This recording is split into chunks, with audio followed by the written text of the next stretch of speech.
Hi, everybody. We're delighted to have you with us for this special broadcast on Ontario's 44th General Election Night. We're going to set things up for you during our regular 8 to 9 p.m. time slot for the agenda. And then at 9 p.m. Eastern Time, after the polls close, keep it here because we really will have the most comprehensive coverage and analysis available tonight. From my On Poly co-host, John Michael McGrath, from Erin Kelly, pollster extraordinaire, and lots of other special guests. We remind you, you can stay tuned to us even if you're on the move, on our live stream at TVO.org or on the Agenda's X account. If you feel like it, chime in on social media while you're there. Meantime, let's put some Election 44 into some context. Each election is different, although there are patterns that emerge throughout history. So let's go through the four major party leaders and see what's what. Up first, Doug Ford, leader of the Progressive Conservatives and Ontario's 26th Premier. His new government first got elected in 2018, pledging to bring radical, disruptive, populist change to Ontario, and that approach promptly put his polling numbers in the dumper. But the COVID pandemic gave Ford a chance to change the channel, and he did. And since then, he's been in first place in the polls nonstop. Ford took a risk in calling an early snap election in the middle of winter, the first wintertime election we've had in Ontario in 44 years. But if the polls are accurate, his bet that his government was best suited to tackle the Trump tariff threat will have paid off. Second, Marit Stiles, Ontario's NDP leader. She was official opposition leader in the legislature before dissolution. She was first elected as MPP for Davenport in 2018 and swept her riding in the 2022 election as well. After Andrea Horwath stepped down, she was acclaimed as the new NDP leader. No one wanted to run against her. This was Stiles' first province-wide election as leader, and despite running flat out, 3, 4, even 5 campaign events a day, it was a hard one to break through. Third, Bonnie Crombie and the Ontario Liberals. The Liberals are coming off their worst ever back-to-back election results, where they failed to achieve official party status in 2 consecutive elections. Crombie certainly ran to win, but if she can get her party back over 12 seats, which is official party status, or even into second place, which is the official opposition, the campaign will have been a partial success for her. The one big concern may be whether the leader can win a seat for herself. The 905 ridings in Moulton, Peel, and York regions tend to vote as a bloc for one party. And that means Crombie will be trying to create a patch of red in what may otherwise be a broad swath of blue in that part of the 905. Fourth, Mike Schreiner, leader of the Ontario Greens. Schreiner was the only Green MPP in the House until 15 months ago, when the party won a by-election in Kitchener Centre with Aislinn Clancy. Tonight, the Greens want to hold that riding for what would be just their second general election seat ever. Finally, here's what the legislature looked like at dissolution, meaning when the Lieutenant Governor dissolved the House and drew up the writs in 124 ridings for this 44th general election. Seats at dissolution, 79 Progressive Conservatives, big majority government. The NDP is official opposition with 28. The Liberals, not official party status with only 9. 2 Greens, 6 independents. There was actually only 1 person elected as an independent, but 5 others got turfed from their caucuses, and that's why there are now 6. Let's now take a look at the percentage of support from that 2022 election. And this tells you a lot about how efficient the party's votes were. The PCs got not even 41% of the vote, but that was good for a big majority government. Look at the Liberal and NDP numbers. They're almost exactly the same. The Liberals, 23.9%, the NDP, 23.7%, but that was plenty to get the NDP into opposition and not good at all for the Liberals. The Greens down there at 6%. Now, before I joined JMM at the big table, I wanted to mention that the last general election in 2022 recorded the lowest voter turnout in our history, 44%. Before that, the lowest turnout ever recorded was 48% in 2011. We're going to ask Erin Kelly whether she thinks people are maybe a little more buzzed about this election. We'll find out. First, I have someone waiting for me to join him at the big table. So let's do that now. JMM, how do we always start our get-togethers for Ron Pauly? A little bit of sugar. A little bit of sugar, my friend. There we go. And may I say as well, we also usually, as a tradition, talk about what we're wearing, but we're dressed like adults tonight. Yes, we are dressed as grown-ups. I have no nerdy T-shirts this time. Have I ever seen you in a suit and tie before? When we covered the Liberal Leadership Convention, I wore a suit then. That seems so I wore long this ago. Suit then. You wore the same suit? Yeah, it's the only one I own. Are you kidding me? That's the only suit you got? I'm not kidding you. Wow. So when you wear all those crazy T-shirts for our podcast, that's because that's all you got? Yeah, I have some vanilla clothes as well, yes. That's great. Well, I am delighted to be sharing this evening with you here at the big table in the William G. Davis studio as we get set to set up the 44th general election and then, of course, take people right through the returns, results, winner speeches, and all of that in our 9 o'clock hour after that. So, okay, every election's different, but this one is a bit distinctive. Why? Well, it's happening in the wintertime. We don't do that very much. Last time a general election was held in the winter was 1981. And seeing as it was March 19th, it was technically only one day away from the spring, but still, it was a winter election back then, and here's our first one in 44 years. Right. This is only the second winter election in my lifetime. It was actually kind of close. The 1981 election started with the dissolution on February 2nd on Groundhog Day. I was born 7 days later, which I like to mention, not to make you feel old or anything. No, I don't feel old or uncomfortable with your having mentioned that. Let me add, this is not the first time we have had an election on February 27th in this province. In 1883, then Premier Oliver Mowat won a fourth consecutive term for the Liberals, who, if you can imagine, would go on to win 9 straight elections eventually. And no, despite what you may have heard from this guy over here, I did not cover that election in 1883. Thank you very much. A bit more recently, only 5 years ago, on this day, 2 ridings held a by-election in Orleans and Ottawa-Vanier, 2 Ottawa area ridings. And we mentioned turnout earlier. Voter turnout was only 21.56%. By-election turnout always pretty low, but still, that was a bit bad. A second point that makes this election different, the last time an election was called earlier than called for in the fixed-term election law here in Ontario was by Kathleen Wynne in the 2014 election. But that was a bit of a different case. The Wynne government had presented its budget, and the opposition parties had clearly signaled that they were not going to support it. So Wynne called for a dissolution, held the election, and led her party back to a majority in 2014. Is this where I say, however, comma, the last time a truly unforced early election was called was by another Liberal. His name was David Peterson. He had the biggest majority government in Ontario history at the time, but he wanted to avoid having an election during what everybody said was a looming recession, so he went early. And it didn't work out, at least not for the Liberals. The NDP's Bob Rae shocked everyone, including himself, by winning a majority government that was 35 years ago. That was still the one and only time the NDP has formed government in Ontario. Now, let's also mention that Doug Ford is aiming for a third consecutive majority government tonight, something that has not happened since Leslie Frost did it 66 years ago. Mr. Frost did it in 51, 55, and finally 1959. That was his three-peat. And if he wins more seats tonight, Doug Ford will be the first premier to increase his seat count in 3 successive elections. We mentioned Oliver Mowat earlier. The Liberals did manage to increase their seat count in 3 straight elections, but that was under 2 different leaders, and it was the 1870s, so it's been a while. It has been a while, and I did not cover that one either. Now, if the polls are forecasting things accurately, and if Doug Ford's government wins, let's say 47% of the total votes cast tonight, that would be an historic result that is reserved for very few premiers since World War II. And we're going to show you a graphic here. Sheldon, bring this one up. This is the premiers with the highest percentage of the total vote. And we say since World War II because that's really when the NDP, then called the CCF, came on the scene, and we had our sort of mature three-party system here in the province of Ontario.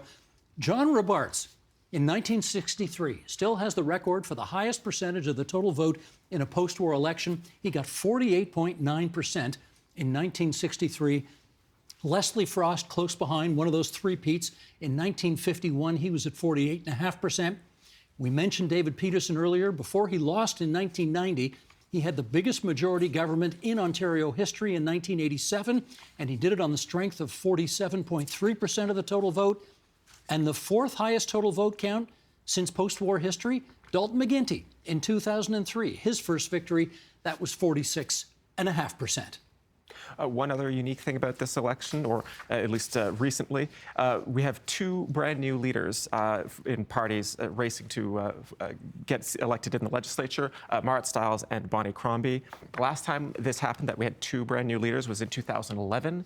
Tim Hudak, who had become the leader of the Progressive Conservatives in 2009, and Andrea Horwath, who became the leader of the NDP in the same year. They both ran against Dalton McGuinty in 2011, and it went kind of well for them. They reduced McGuinty from a majority to a narrow minority in the legislature. It's also worth mentioning that in 2011, that McGuinty election, the minority election, Mike Schreiner was the leader of the Greens, but did not yet have a seat and did not participate in the leaders' debates. And there's been some criticism about the government for the timing of this election, but I do want to throw one thing in very quickly. Please. Because of the timing of this election, my niece turns 18 years old today. Bowie, if you're out there, congratulations. She got to vote in her first election, and I am informed from the family group chat that she did so. She voted in her first election on her 18th birthday. Exactly right. Beautiful thing. Well done, cuz. Okay, we're now going to turn it over to Jeyan Jeganathan, who has got, after the province-wide leaders' debate, hit the road to ask Ontarians about their thoughts on the election. Go ahead, JJ. Good evening, gentlemen. All right, so we got in the van and we went on the road to hear what Ontarians had to say. We asked them what issues matter to them most this election and what they'd like to see from their government after tonight. The biggest issue, especially coming out of the election and what I'm looking for, is definitely the cost of groceries. The rising cost of groceries has made it very, very difficult for me. Housing is always an issue. We have a fairly large homeless issue fairly close to where we are. Our family doctor, I'm a little bit concerned that when she retires, what we might have for a family doctor then. Every day you look at the U.S. politics, it gets a little crazier and just makes you a little bit more worried. Top of my mind is a leader who can actually go up and fight for us. I don't have a family doctor. I've given up on trying to get one. Housing is a key element in our city. I've never seen anything like this where there's been so many tents. It's a little rough out there rent-wise. I'm going to school in Waterloo and it's horrible. We shouldn't really be looking at removing bike lanes and removing services that so many people rely on here. We actually need to be doing the polar opposite of that and investing in our communities. I really would love to see some more kindness come back into politics again. I'm really tired of hearing the leaders, just be not very nice. They should be focusing on the automotive industry. And being from Windsor, that was my family's livelihood. I can't really afford rent at the same time as affording a car, and I can't really have two jobs without it interfering with another, and I can't really have two jobs as well as having a life. It's very difficult, to be a working class person. Thank you, Jeyan. Hearing from folks across Ontario sets up our conversation here with our guests. Each one works in our communities and came into studio on Election Day to talk about some of the issues facing Ontarians. With us tonight are Yodit Idamariam, Director of Legal Services, Rexdale Community Legal Clinic. Nicole Norris, Director of Programs and Agency Network, Food Banks Mississauga. And Janet Hunt, registered nurse in primary care, chair and president of the Middlesex Elgin chapter of the Registered Nurses Association of Ontario. Welcome to you all. Thank you. Thank you. What a good-looking bunch. So thank you so much for coming in today of all days. I'm not going to play any favorites, but I will start with Janet because she's from London, Ontario. Now, Janet, when people think about nurses, they might think of maybe a nurse in a hospital setting, a nurse at your family doctor, but you're a primary care nurse in London, Ontario. What does your job entail? I assess people for any problems with their health. I support people as they look after their chronic disease. We do education with people to help them understand their health. And you actually go to people, right? Sometimes, most of the time in my particular role, they're coming in for appointments with us and with their family doctor and with the nurse practitioner in our clinic. We also have a group of nurses that go out to people that potentially are living homeless, who needed lots of help? Yeah, they need additional help. Oh. And you are a lawyer at the Rexdale Community Legal Clinic. What is your role there? Sure, yeah. So I'm a lawyer and also the Director of Legal Services. We provide services in 4 main areas of law: free legal services in the areas of housing, mainly eviction prevention, social assistance and other income maintenance issues, a lot of disability appeal work. We also do employment law, and we only defend workers. And then we also have an immigration law practice defending newcomers and assisting them with reunification with their families.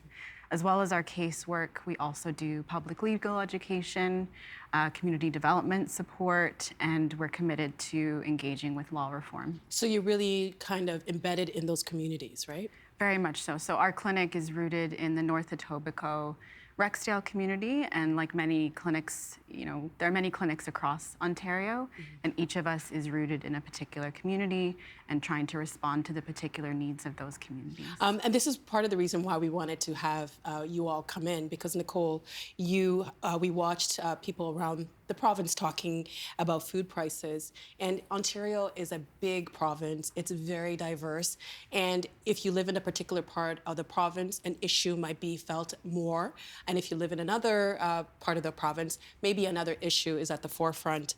You've worked on the line of the food bank for some years. What changes have you seen, Nicole? Well, truly, it's been the sheer increase in volume and numbers that we're seeing come through the food bank. I would say that right now we're in a crisis. It's plain really simple to see. And that... Why do you call it a crisis? If you put it in the perspective that we've seen 200% more visits to food banks since before the pandemic, and last year in Ontario alone, we saw 1 million food bank visits. So this isn't just regional, it is actually across the entire province that we're seeing this become a crisis. It's hard to hear that, because Ontario is a very wealthy province, and the idea to think about our neighbors being food insecure might be shocking to some people. Yeah, absolutely. Every single one of those numbers of the 1 million people is a face and a neighbor and a friend of yours. 1 in every 12 people are accessing food banks now. And really, when you think about it, they're being faced with impossible decisions on a daily basis. Do I buy food for my family, or do I pay my rent? Do I do groceries, or do I pay my bills? So this is really about an affordability crisis. This is about the cost of living crisis that we're seeing. That's all intertwined with the root causes of poverty.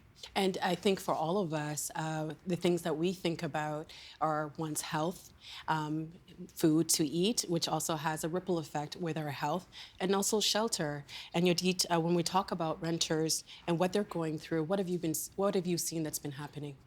Sure. So unaffordability is a huge question. And we can ask questions like, why is somebody falling behind in their rent?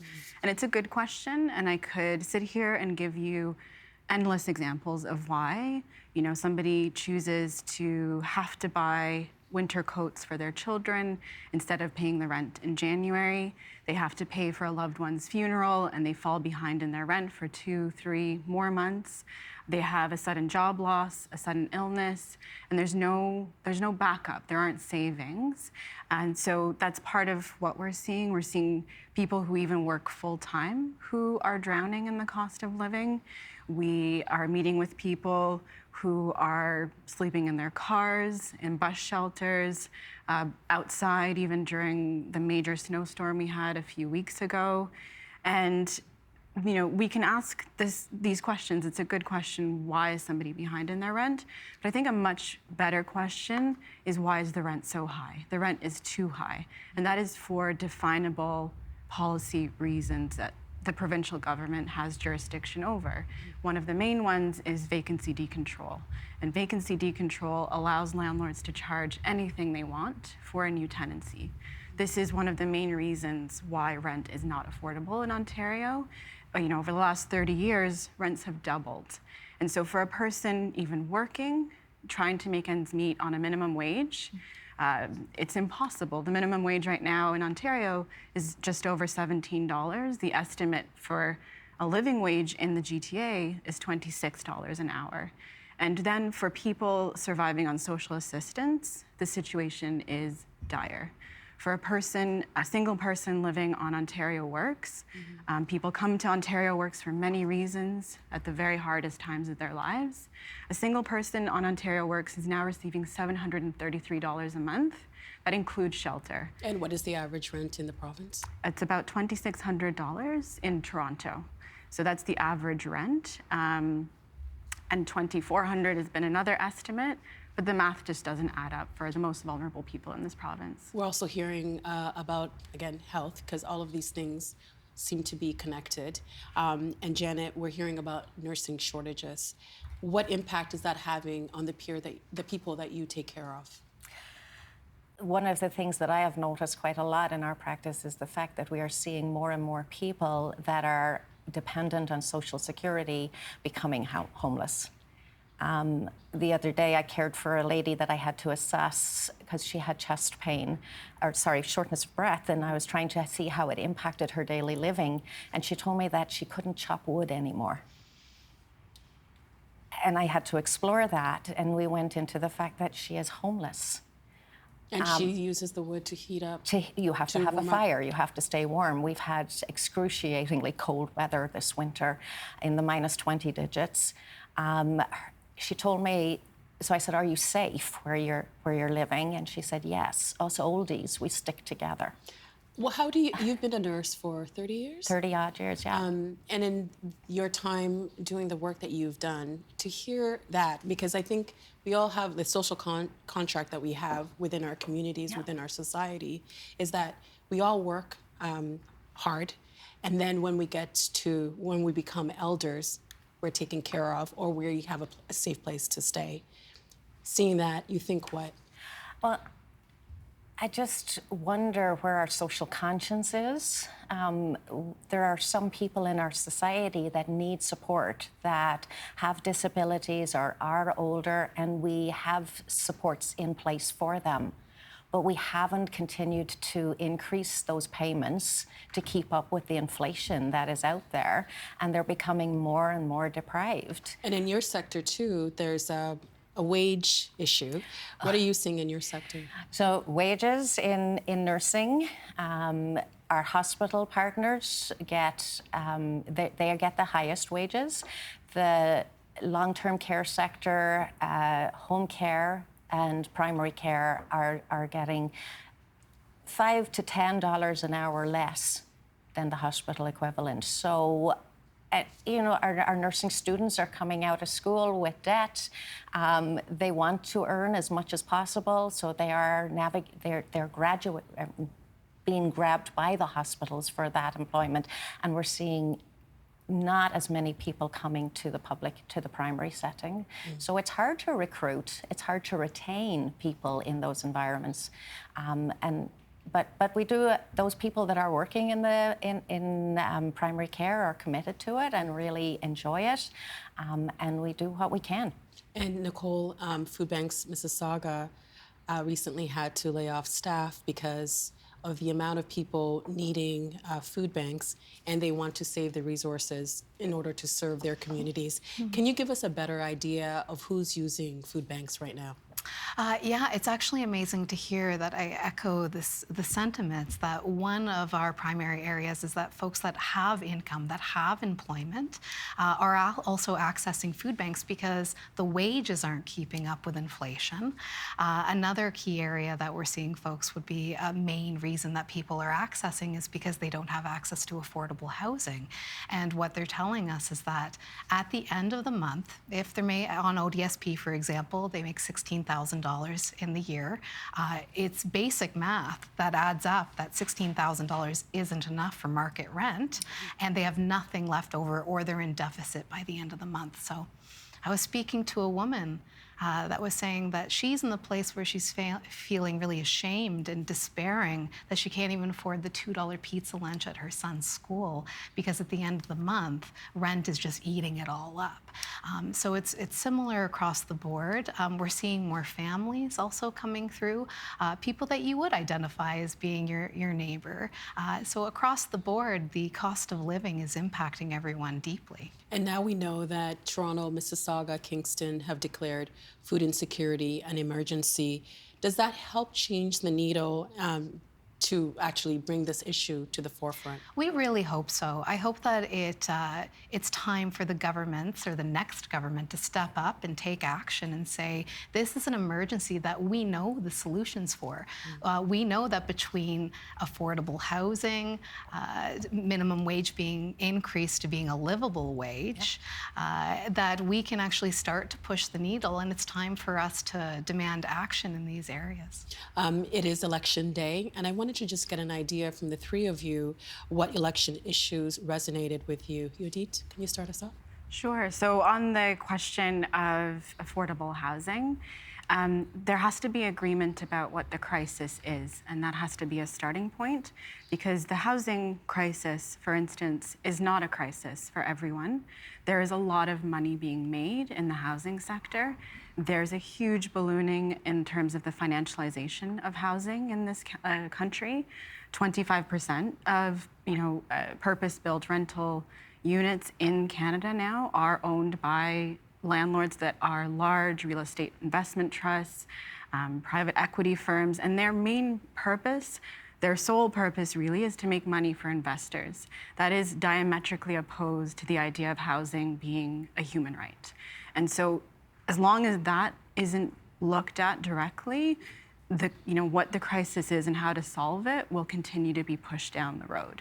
And there is no time for somebody surviving on social assistance, for somebody on, surviving on Ontario Disability Support Program. But, as we're hearing today, it's not just people living in deep poverty, it's also working Ontarians and all kinds of working Ontarians who are on the precipice of financial disaster.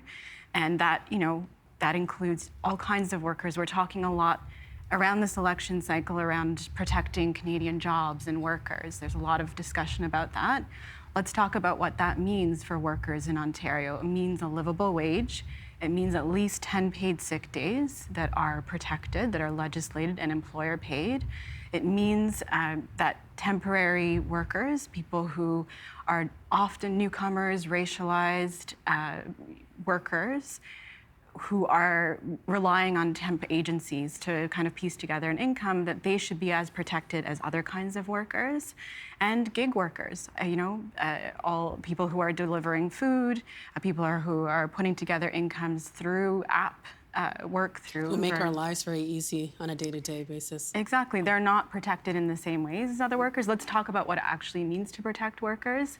And, we're talking about so many of the hardships. If I could just say, though, it's also a deep privilege to work in the community I do and to hear the stories I do, and there's so much resilience and so much power.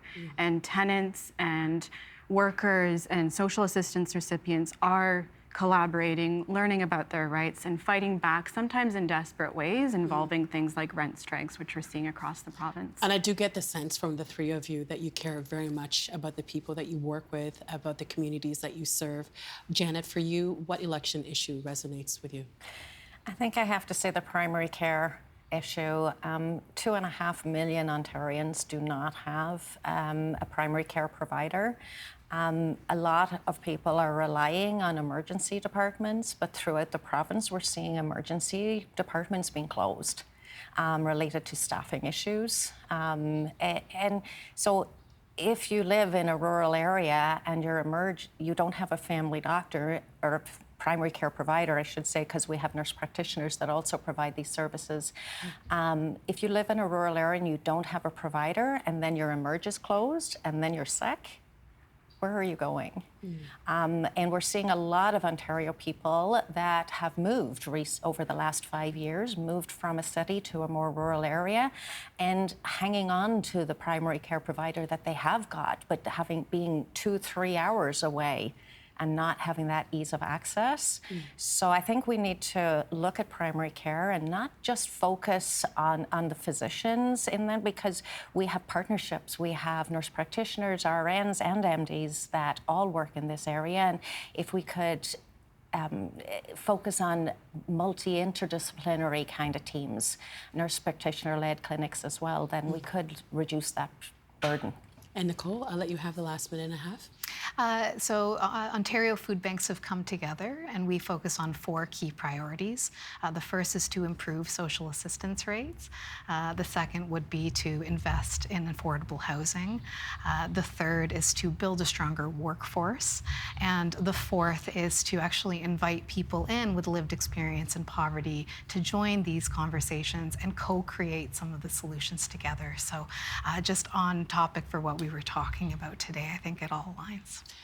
We're so grateful for all the work that you do for the communities in Ontario, and also for you making time to speak with us. Thank you so much for being here tonight. We appreciate it. Thank you. Thank you so much for joining us on election night. We are going to turn it back to Steve, who is joined by Erin Kelly, CEO of Advanced Symbolics, to discuss what Polly was seeing leading up to tonight. Over to you, Steve and Erin. Nam Shine, thank you to you and to your guests. Yes, indeed, Erin Kelly from Advanced Symbolics is here. And I guess we got to establish off the top here, the polls are still open. So there's a lot of stuff that you know right now, but can't tell us. Is that right? That's right. I'm Cassandra. You're Cassandra. So what are you not allowed to say right now by law? By law, I am not allowed to give you any projections on any of the seats. For at least another half an hour. That's right. After 9 o'clock, once the polls are closed, I'm going to have you back in this very spot, and then we're going to do a deeper dive on stuff. Perfect. Okay. I cannot remember a writ period, and I think this is the 12th provincial election that I've covered, where it felt like public opinion didn't move that much. That's my impression. You know the numbers. What's the case? You're right. Yeah. Wow. We saw very, very little movement in who people were supporting and how they felt about the issues. Despite relentless campaigning from the opposition parties. Is that strange? Because you point out relentless opposition. We have television commercials. We have online, right, social media spots that are going all the time. We have candidates doing podcasts. The province was blanketed, and nothing seemed to move the needle. How come? Exactly, and we had a kind of a crisis going on, too, at the same time. You think? Right?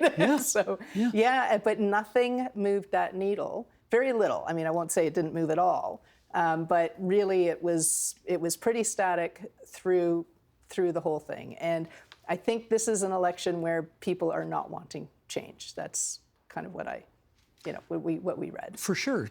Do we know why?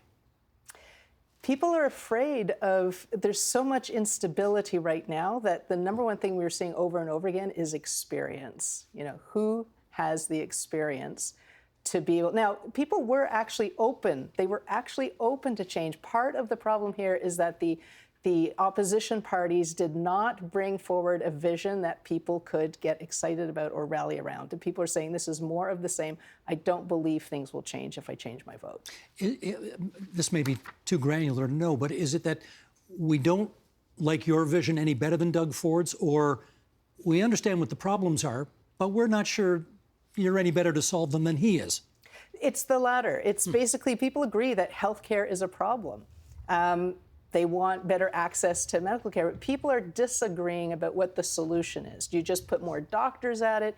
Do you make better use of other professionals? We talked about some of this during the campaign, but nobody ever pivoted. It was just the same message, even though people are saying, I'm not so sure about that. That's very strange, Erin, I got to say, because in any normal election, where you've got a government that appears to be as vulnerable on issues of health and education as this one is, and you've got opposition parties who are banging the drums on that issue, and yet the needle didn't move at all. Well, here's what was happening online. So, Bonnie Crombie would say, you're trying to privatize healthcare, but then people would say, oh, you're taking donors, you're taking money from private healthcare. So we're seeing all of these conversations go online. So people have a lot more information now than I think they did in the past, and they're sharing that information. It's probably being seeded as well. So we've had lots of conversations about that, right? And I think the parties, like if you're going to come in and say, you're weak on this, you better make sure you're strong on that, or you have some sort of really good answer or vision for the future that guarantees you're not going to have that. So a lot of people were saying that, for example, the Liberals were sounding like Doug Ford light, that they weren't providing a vision that was substantially different. Well, they were running on tax cuts. Yep, tax cuts, fiscal conservative. People are also using Bonnie Crombie's history as mayor of Mississauga against her, saying she was against affordable housing and all these, and now she's saying that she's going to provide affordable housing. So people are saying her record wasn't different. So they weren't feeling that, she's criticizing Doug Ford, but is her house that clean? That's the things that we were hearing. In terms of, it's one thing for the polls not to move, right? People maybe hear stuff and they just are content with status quo, and so the polls don't move. But was there anything out there at all that you saw move a needle a little bit in terms of an issue? Yeah, so two things. So healthcare did move the needle a little bit. So it reminded people of how unhappy they are and that this is a provincial responsibility. So this is on Doug Ford's shoulders. Like I said, not enough of a different vision or plan to make people change their vote on that. Here's where there was a missed opportunity. Doug Ford said this was an election about tariffs. Nobody actually, and that he was the best person. Nobody actually questioned if he was the best person. And online, we were seeing quite a few people say, I don't think he's the best person. But the opposition parties, that was his strength, more or less, going in. Why not attack him on what he says are his strengths? Because it maybe wasn't a strength. And I think that was missed. Did the early election call stick around as an issue at all? It didn't. People were very angry, but it didn't stick around. Engagement. There are lots of predictions out there tonight about this being perhaps the lowest voter turnout ever. It was 44% last time. A lot of smart people that I listen to say it's going to be even worse this time. What was engagement like that you picked up? Well, here's what's interesting. I mean, people were engaged because there's a lot going on, right, with the tariffs and all of that. So we were seeing conversation. It was up slightly. That doesn't mean we're going to see it at the ballots. People are feeling like if they don't feel there's a reason to change the government, they're not as likely to come out. And so people were talking about the issues. And I think had the opposition parties excited people a little bit more with a different vision, it would be different. But I think people are going to stay home. Number one, a lot of people are on vacation, that kind of thing. But there's also just I'm not excited enough about anybody to really come out. And I think that's a shame. 124 ridings in the province of Ontario. You're going to have us take a look at 3 of them. Let's start with the one that I suspect is of paramount interest to the good Liberals of this province. Yeah, exactly. So I like this one. Mississauga East, Bonnie Crombie doesn't have a seat right now at Queen's Park, so she's vying for the seat. This was traditionally a PC. It's a Leans PC, but we don't have an incumbent PC person here. So we've got Sylvia Gualtieri, who is the mother-in-law of Patrick Brown. She comes from a well-known conservative family. So it'll be interesting tonight to see, does Bonnie Crombie get her seat as the Liberal leader? And I know from both camps, tons of resources were poured into Mississauga East Cooksville today. Liberals going to bat for Bonnie Crombie. Patrick Brown and his organization, as you point out, going to bat for his mother-in-law. And the city of Brampton.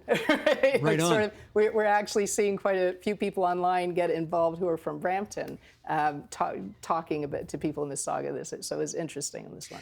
Let's go southwest. Next riding you wanted to take a look at, Windsor West. How come? Yeah, Windsor, because Doug Ford said this was an election about tariffs. This is ground zero for the tariffs. So interesting for us. So the NDP is here. The Gretzky name.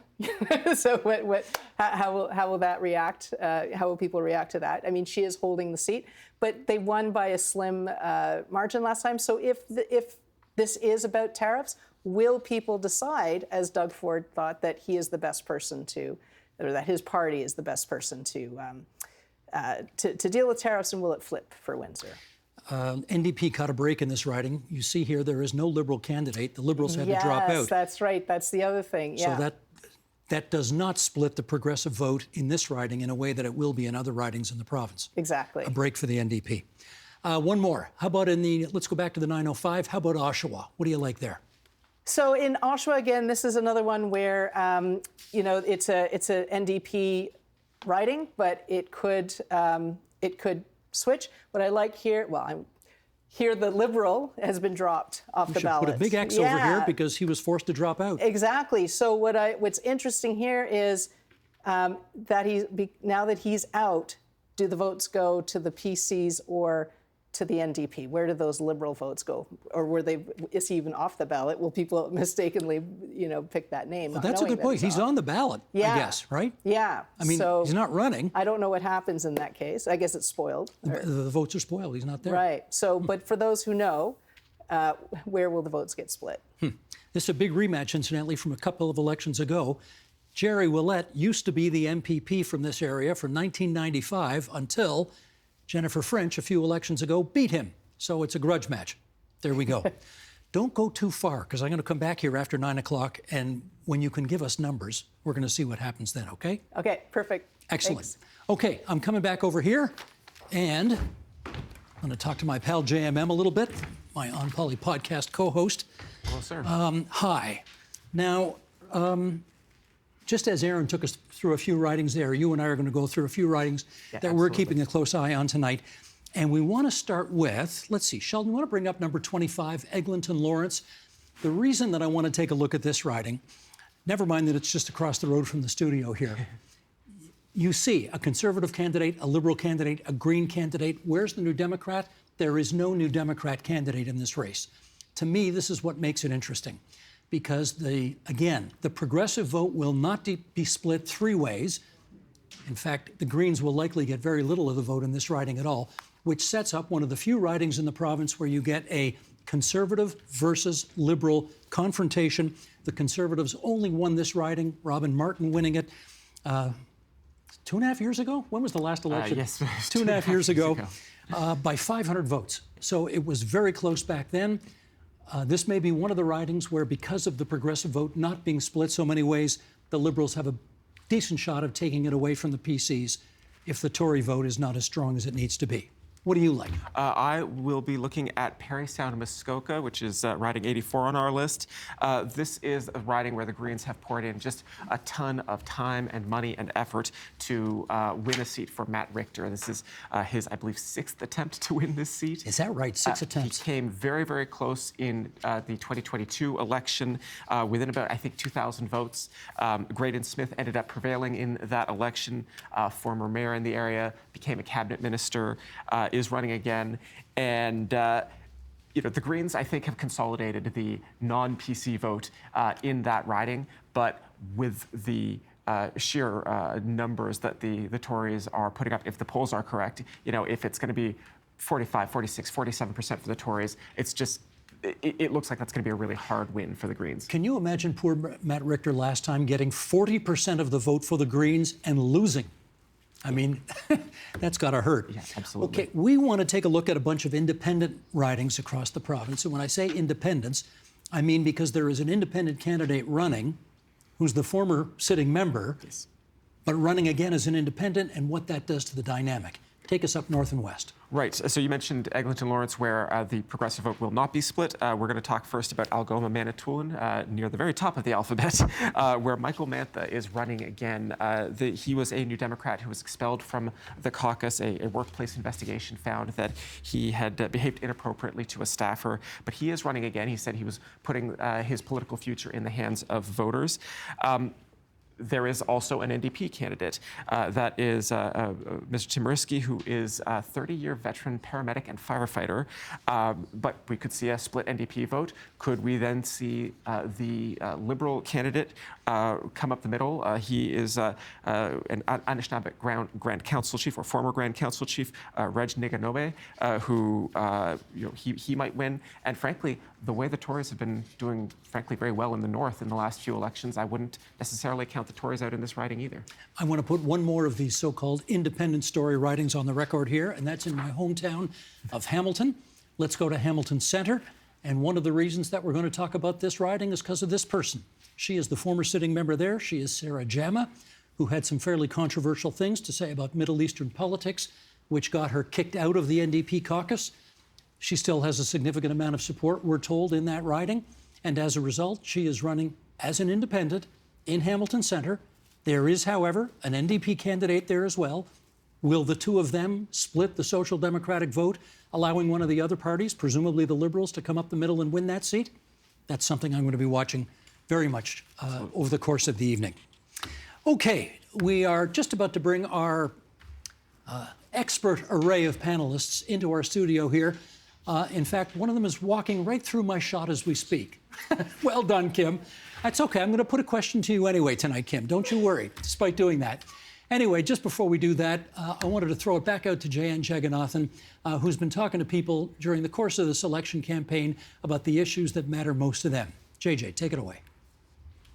One of the most important things for me is just affordability of like basic things like groceries, and also like looking down the line and being able to buy a house one day. Definitely cost of living for sure. Already groceries are so expensive and everything's just getting more and more expensive. I moved out of a big city into rural Ontario. I won the lottery. I did find a family doctor. The biggest concern living downtown Hamilton is the homelessness and the mental health related to homelessness. Hope is kind of a stretch when it comes to owning a home. I would just like to see some controls on the rents in the city.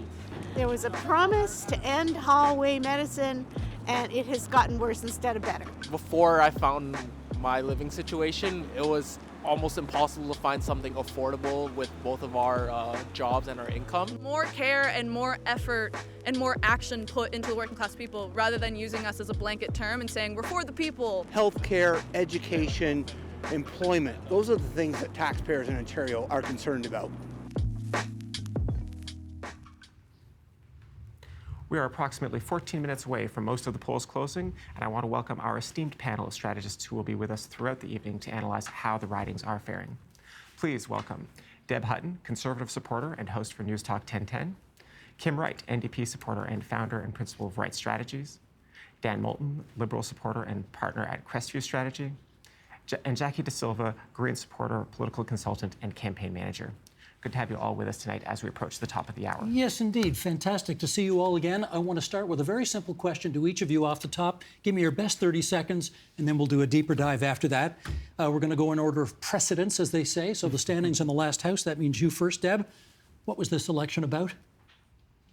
Donald Trump and a strong mandate for the Premier to actually protect Ontario. Kim, what was this election about? Oh, crass politics at its worst. This was nothing short of, Doug saw the polls, thought he'd take a shot and hope that nobody showed up on election day in the snow. Dan. Well, I won't be partisan, and I'll say it was a Seinfeld election. It wasn't about very much. Well, Seinfeld was about nothing. Are you prepared to go that far? I'm prepared to say it was pretty much about nothing. I think most voters are showing up today with the question, do I want change? And I think we're going to see a result that probably says, meh, I don't really care. Jackie. I think it was about a little bit of cynical politics this time around. Yeah, calling an election in February in an unprecedented economic situation.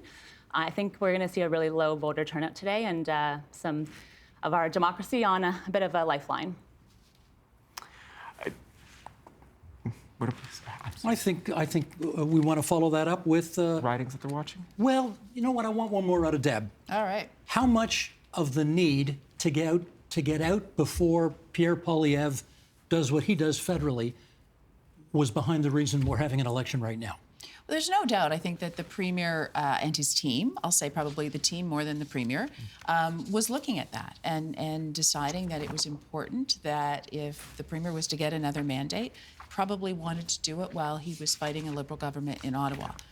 But I do think the whole world changed when Donald Trump got elected. I don't think anybody can deny that, whether it's January, February, March, or April. We are a northern country that actually should be able to have elections 12 months of the year. And so I think it was important. And I think the result we're going to see tonight would tell you that voters actually think it's important to go after the tariffs and to protect our jobs and our economy. People are worried out there, Steve. Yeah. Jackie, the Greens are the climate party. Did the absence of climate change on the agenda affect your ability to move the needle? Well, I think we've actually moved beyond just a one-issue party. I think you can see in Mike Schreiner and his team. They were the first ones to have a fully costed platform released. Actually, still are the only party to have a fully costed platform, and that has touched on more than just climate. So I think you'll see that resonated with at least a couple of ridings tonight.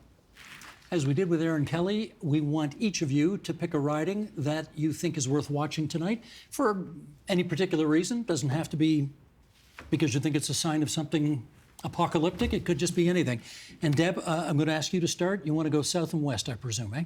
Well, I chose Haldimand Norfolk, not because I think it has anything to do with the Conservatives being re-elected with a bigger majority tonight, which is my prediction, but it's an interesting one because the incumbent MPP was actually a former staffer to the previous MPP and had wanted to seek the Conservative nomination.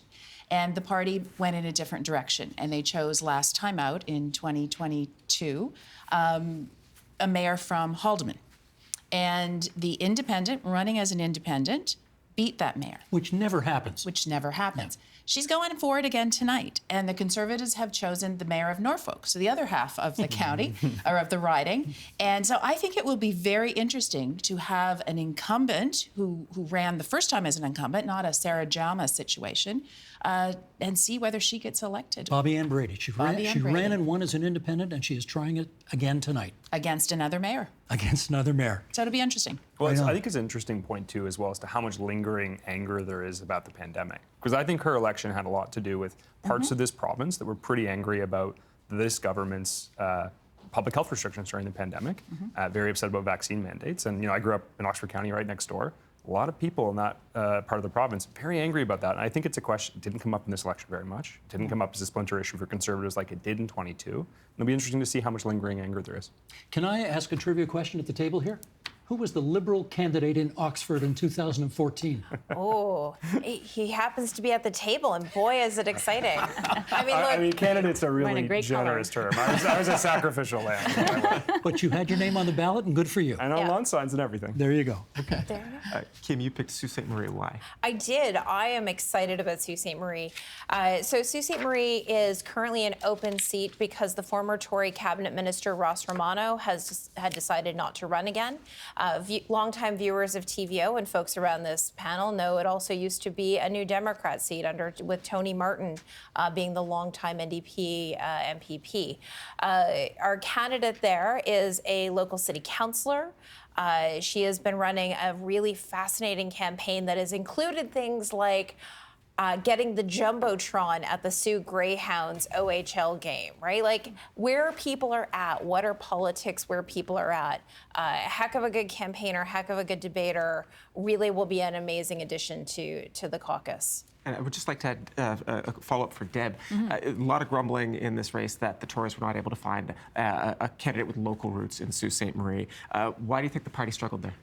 I don't think it was a struggle. I think the contender there for the Conservatives knows the riding quite well, despite the fact that didn't grow up there.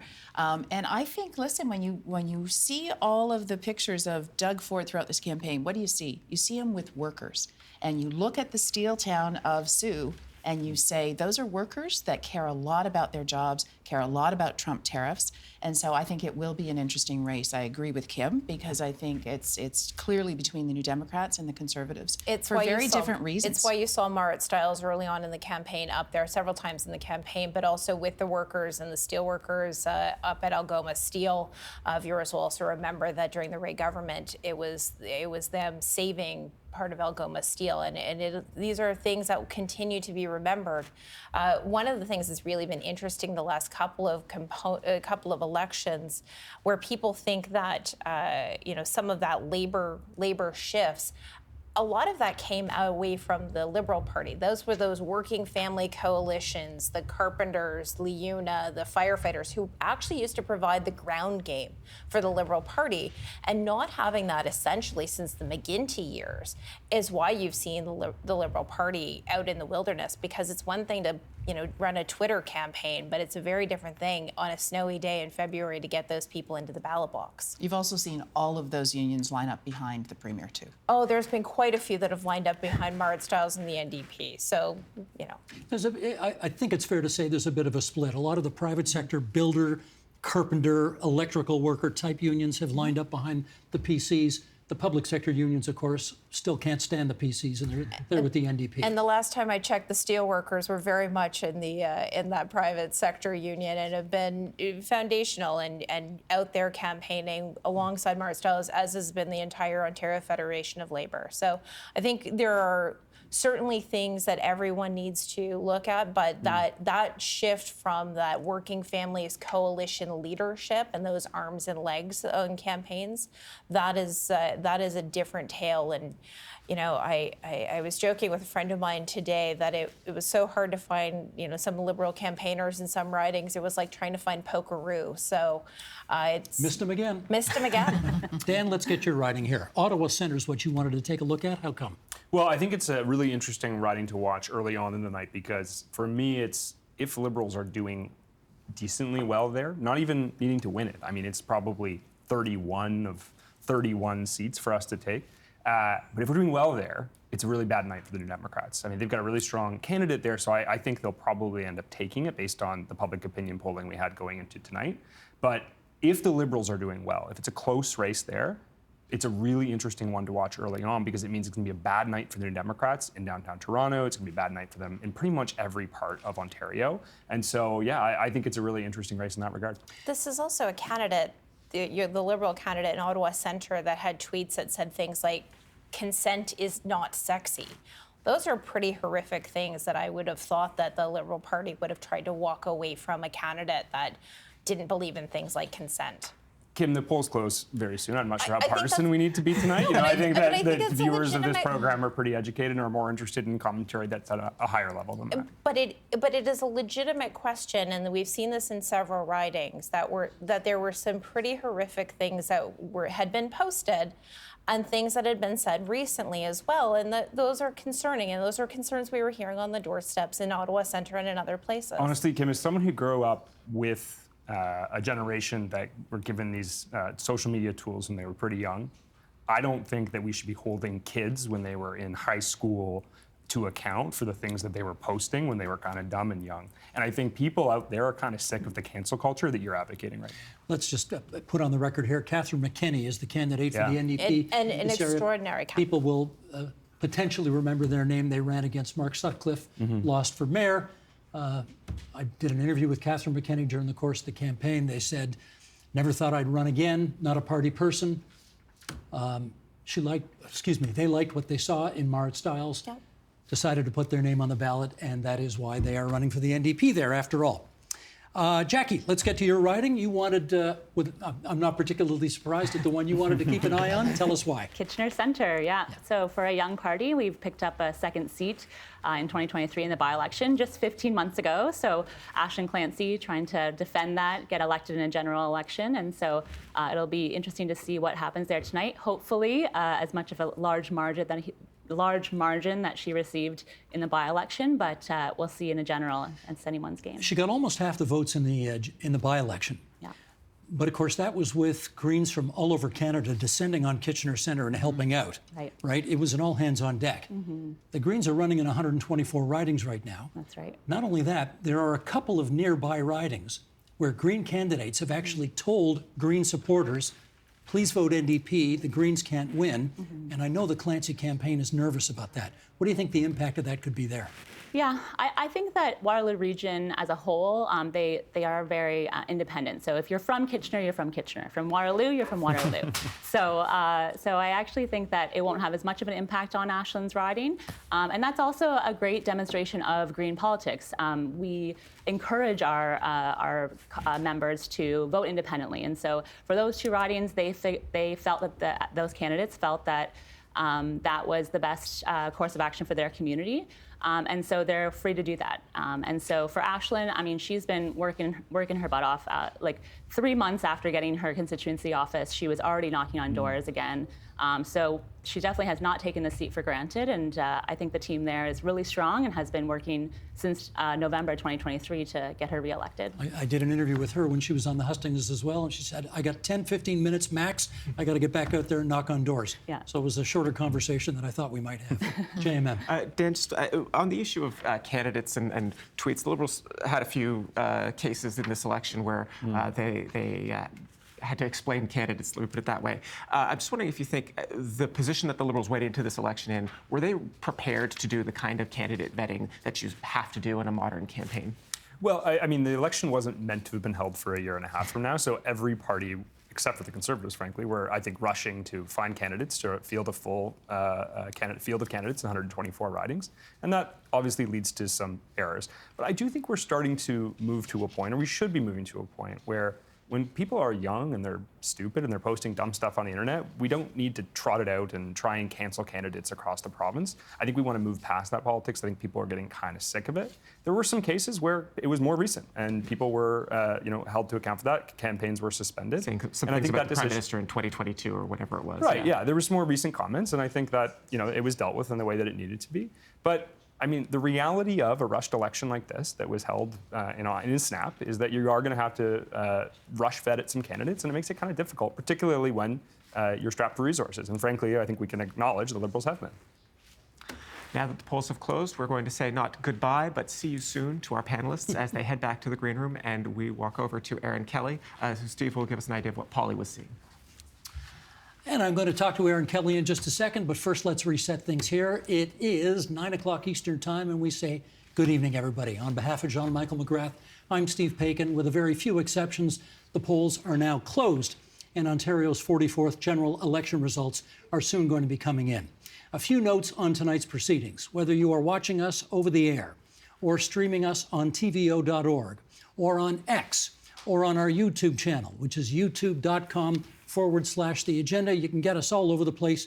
We are going to be here on the air until the final speech of the evening is over. We'll bring you returns from all 124 ridings with special guests and analysis as long as my throat holds out.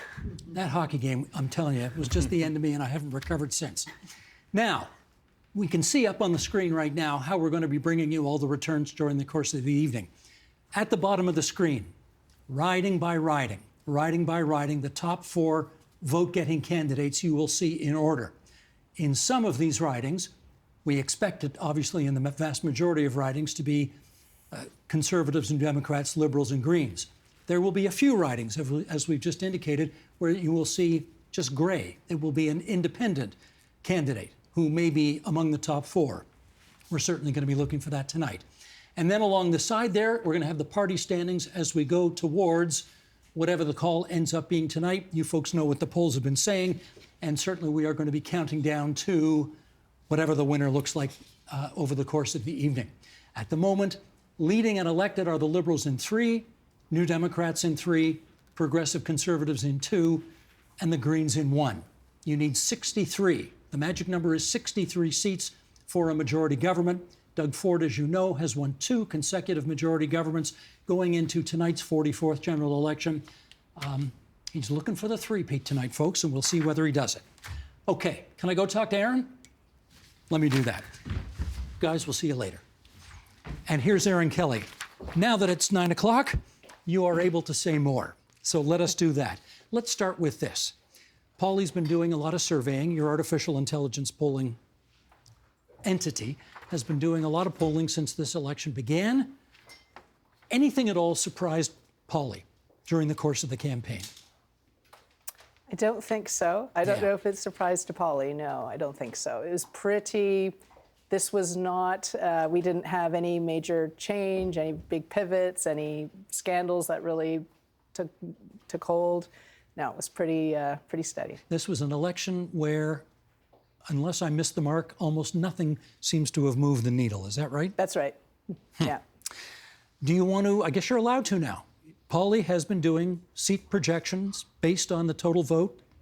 Why don't we bring those up right now? Sounds good. Let's see what we got. Yep. Take us through it. So PC majority government, we see at the minimum they're gonna get a majority.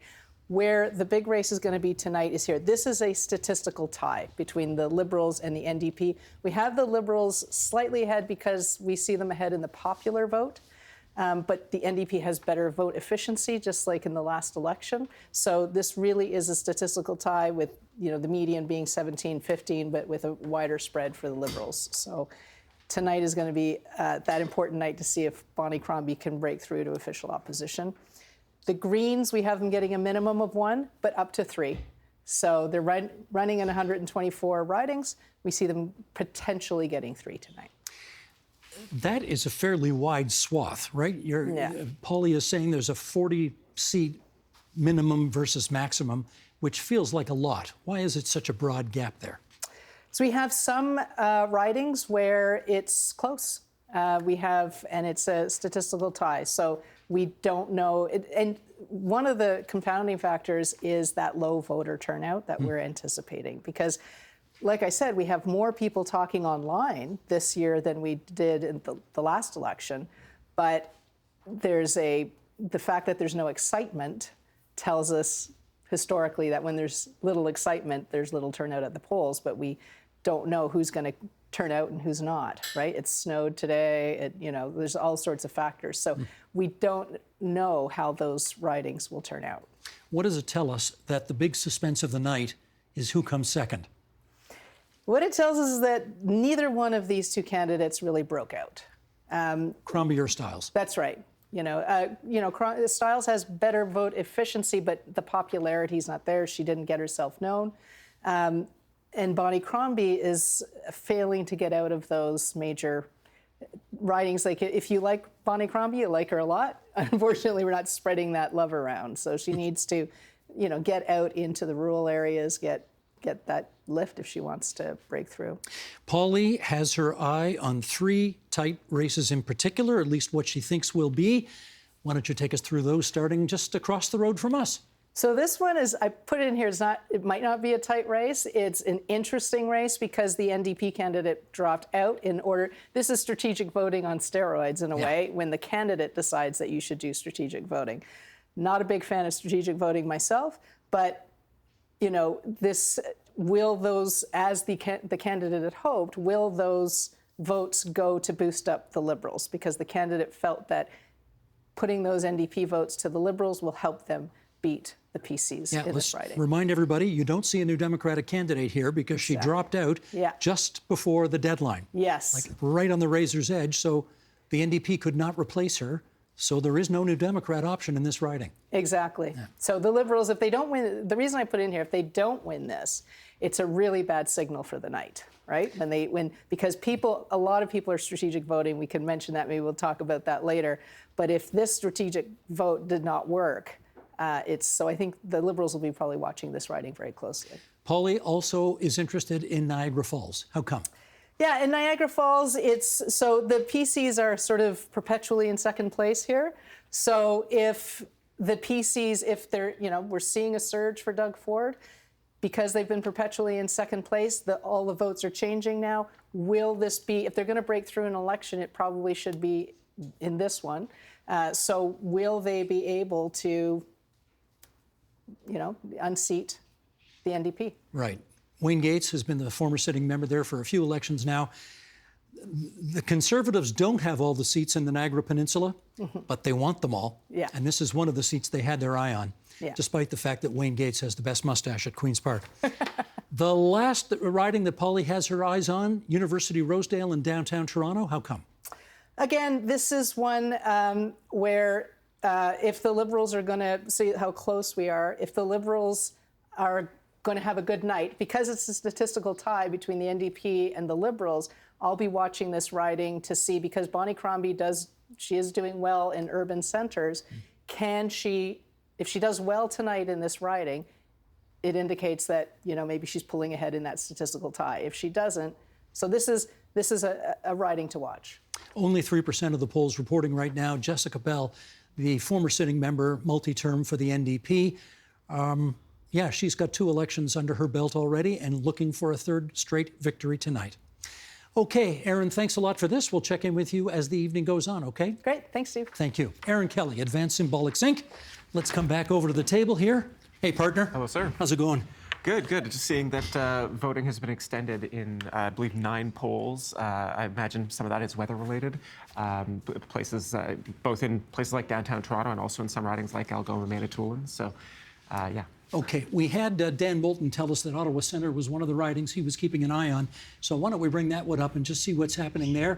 This is a riding that the NDP had held in the previous House.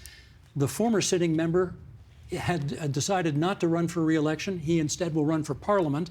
And as a result, there are all fresh slate of candidates in this riding. Catherine McKenney is off to an early and very strong lead.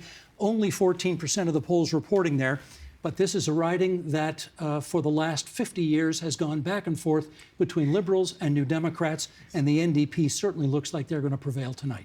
Yeah, absolutely. There are other ridings where the NDP candidates have opted to run federally. I don't know if we can bring up Parkdale High Park if we have anything from there, but that was a riding where the NDP MPP Butila Carpoche opted to run federally, and then also Hamilton Mountain, where Monique Taylor also opted to run. There's your Parkdale High Park. Right. We got no returns in just yet, but yeah, clearly this is, again, a fresh slate of candidates. Yeah. And although Alexi Nadia Gill- Guerrera did run in 2018, if I remember correctly. Huh.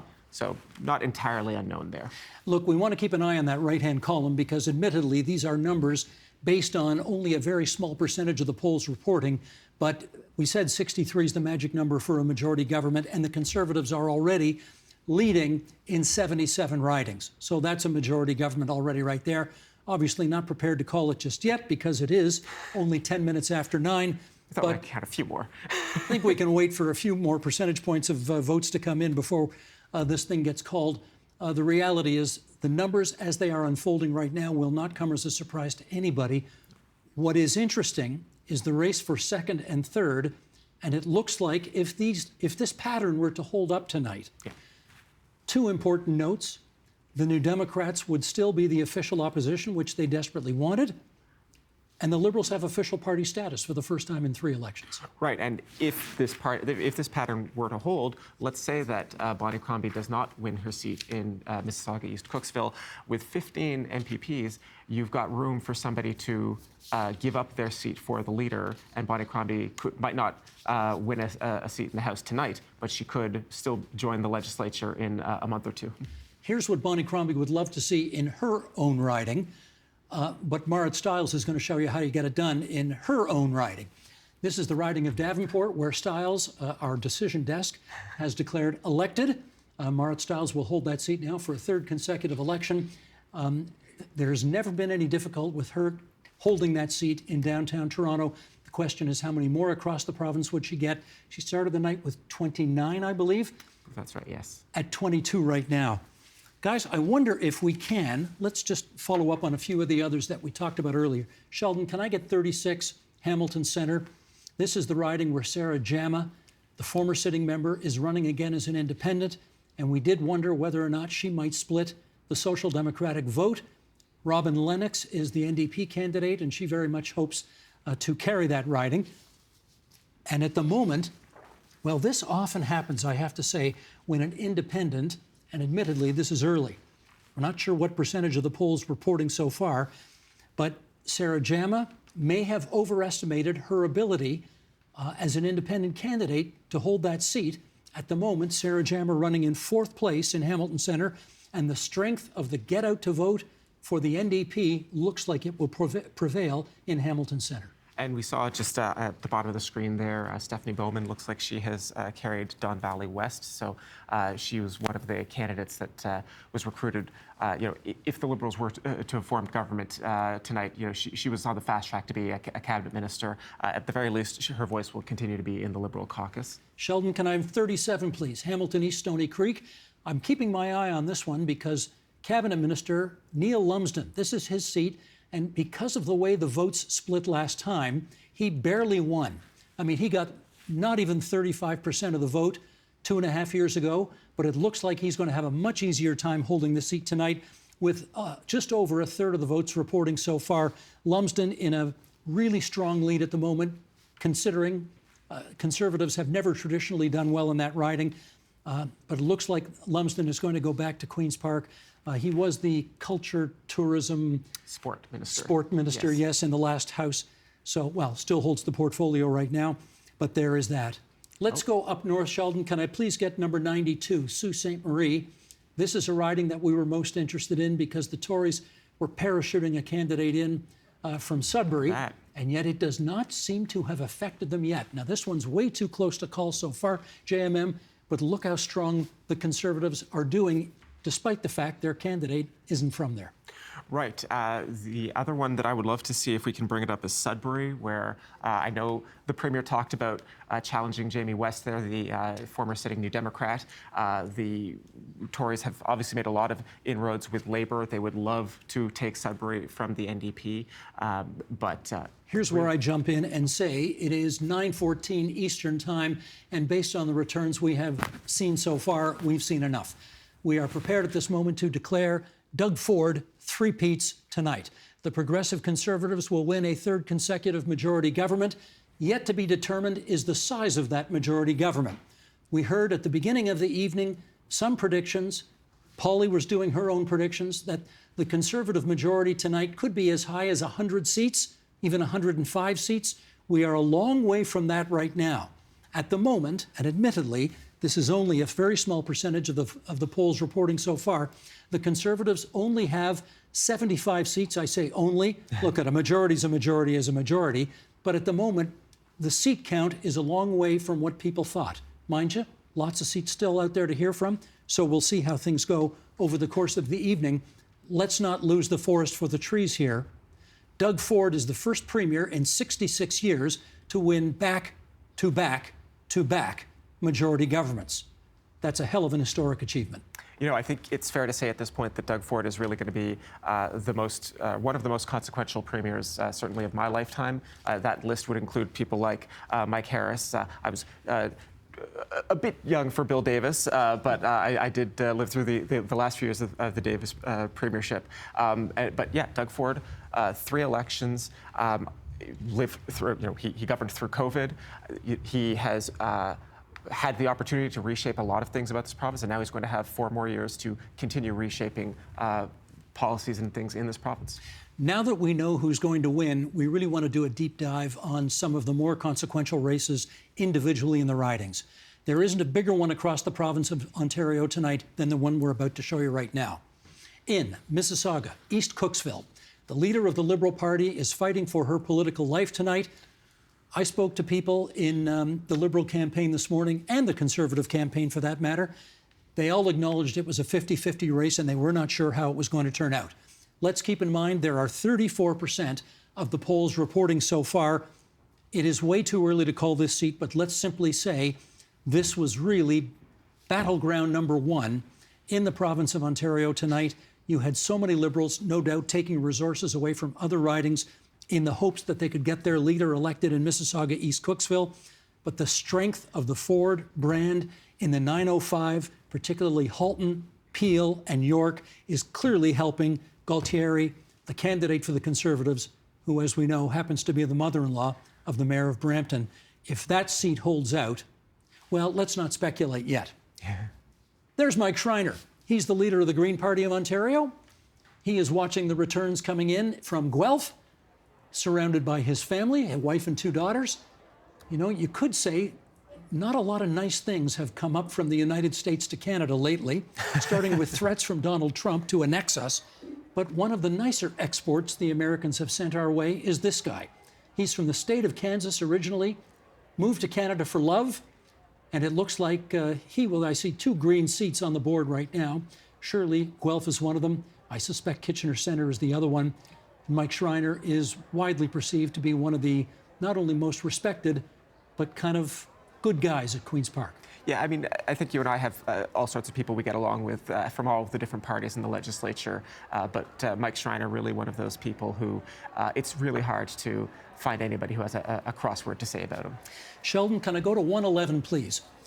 TVO is in the riding of Toronto-St. Paul's, and this riding was important to keep an eye on because it would really be an indication of Liberal fortunes across the province. Jill Andrew was thought to be vulnerable. She's the New Democrat, former sitting member, has won the area twice in a row, but by small margins both times, only 1,200 votes or so in a riding where 50,000 people, 60, 70,000 people are going to vote. So the Liberals put a star candidate in former CP24 breaking desk anchor Stephanie Smythe, and the New Democrats were right to be concerned about holding this seat. Smythe looks well on her way to taking this seat for the Liberals, with half the votes counted, and it's too early to call this seat because St. Paul's is a funny riding. There are pockets of it that are incredibly wealthy. There are other pockets of it which are very low income. Half the people who live here are tenants, and we just don't know where all of those votes have come from yet. The progressive Conservatives, even though they just won a by-election here federally, are really not a factor provincially. This has always been a two-horse race as long as it's been the current boundaries of St. Paul's, which goes back 25 years.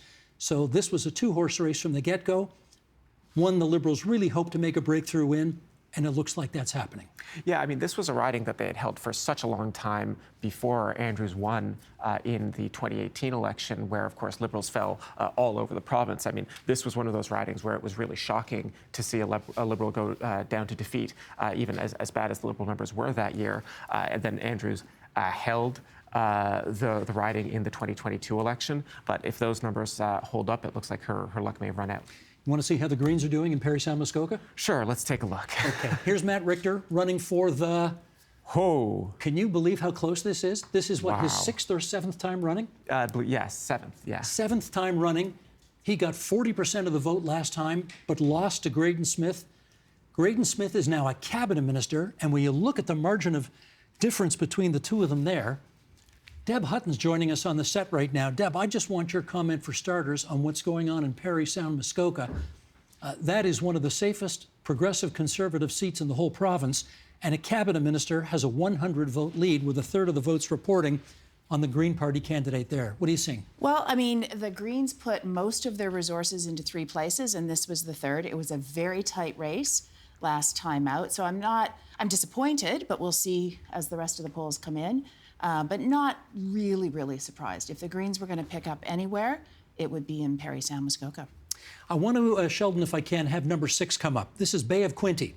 And again, while we're checking very safe Tory seats, or at least what we thought were very safe Tory seats, this is another one. The Bay of Quinte is thought to be a very safe Tory seat. Todd Smith used to hold it for the Progressive Conservatives. He left, they had a by-election.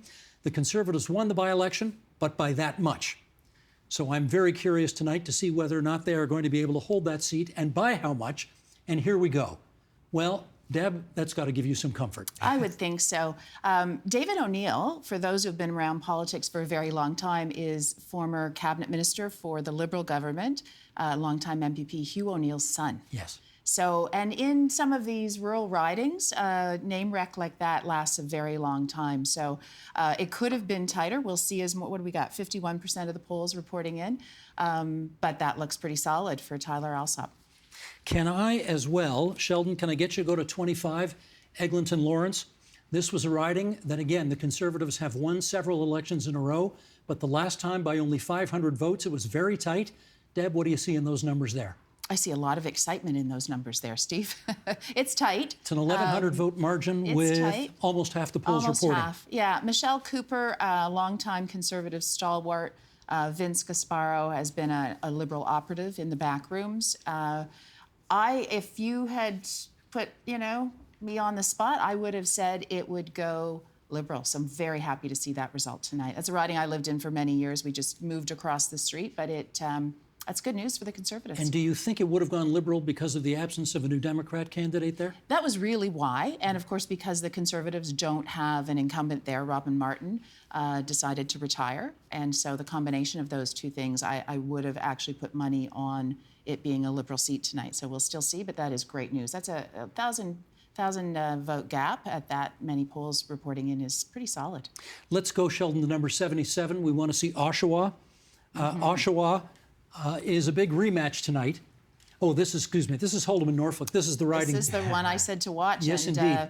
Looks like it's all over. You know what? When is your premier or your organization going to stop telling the people of Hold'em in Norfolk who to vote for and just make peace with Bobby Ann Brady? She's a juggernaut in that riding. Appears to be. That's almost, 3-1? Yeah. Getting pretty close to that. So, as I said, it was an interesting one for me because there's no doubt that an incumbent running as an incumbent, not once but twice winning, is pretty phenomenal. The other, independent, I didn't mean incumbent. Yeah. The other independent is Sarah Jama, and it looks like she's not doing particularly well tonight. No, fourth place last we checked. Good news for the New Democrats. Yeah. Let's go to number 77 if we can now, because this is Oshawa. And I know Oshawa set up one of the great rematches that is happening tonight between Jennifer French, who's the former sitting member, and Jerry Willett, who held the seat when Deb Hutton was running things at Queen's Park as a member of the Common Sense Revolution team. Deb, that's pretty close, but it looks like Jerry may come up a bit short tonight. 78% of the polls reporting. Doesn't look like it's in the cards. 1,500 votes is pretty significant, so Yeah. won't count it over until it's over, obviously, tonight. But I thought we might be able to take that from Jerry. Again, good news for the New Democrats, and looks like they are rapidly retaining their official opposition status. I want to bring up, if I can, something John Michael mentioned a little while ago. Sheldon, 103, Sudbury. Sudbury hasn't been conservative in 40 years. And I know the Premier works hard in Northern Ontario and really thought he had a shot at bringing it in-house. It looks like he's going to come up about 1,700 votes short so far. This is not even half the polls reporting yet. But Deb, I got to hand it to the Tory. He's running a very competitive race there tonight. Absolutely. Again, about 1,500 votes, a little bit more. I mean, it's good news. The Premier spent a lot of time in Northern Ontario, and one of the reasons for that is he believes fundamentally that because of their resources and because of the shift that we were starting down the path of in terms of making sure we are using our own natural resources, particularly in EV development and other things. And as well now with Trump tariffs or the potential for Trump tariffs, that becomes even more important. And so I think that's why the North has been so important to the Premier, and I think that's why you're seeing some results that you are tonight. Great. Let's bring up one more here. We'll get Deb to comment on one more, and that is the return so far in Sault Ste. Marie. Again, another seat that the Premier had hoped to keep in-house, despite the fact the NDP are running a really popular local city councillor, Lise Vizot-Allen, against Chris Scott. Look how tight this one is. What's the difference 73% of polls reporting in. And that's not even 100 votes. It's not. About 90 votes. This one's going to the wire. We will watch that one. But again, evidence of the Premier's popularity, his party platform popularity, his approach to protecting Ontario in Northern Ontario. Great results for the Conservatives so far tonight. We should actually, since we haven't had a chance to yet, get you to comment on the fact that this is a three-peat tonight for Doug Ford. Amazing. If I had sat here 7.5 years ago, before he had won his first election, and said to you, Deb, do you think Doug Ford's got a chance to win 3 majorities in a row, given that he's a bull who brings his own china shop with him wherever he goes? What would you put the odds on that of happening? I would have said it was highly unlikely, largely because, I mean, a three-peat for anyone is pretty uncommon these days in politics. But he's done it. He's done it entirely of his own style, his own, like, he is so authentic. And I think people see that. Whether they like it or not, they see it.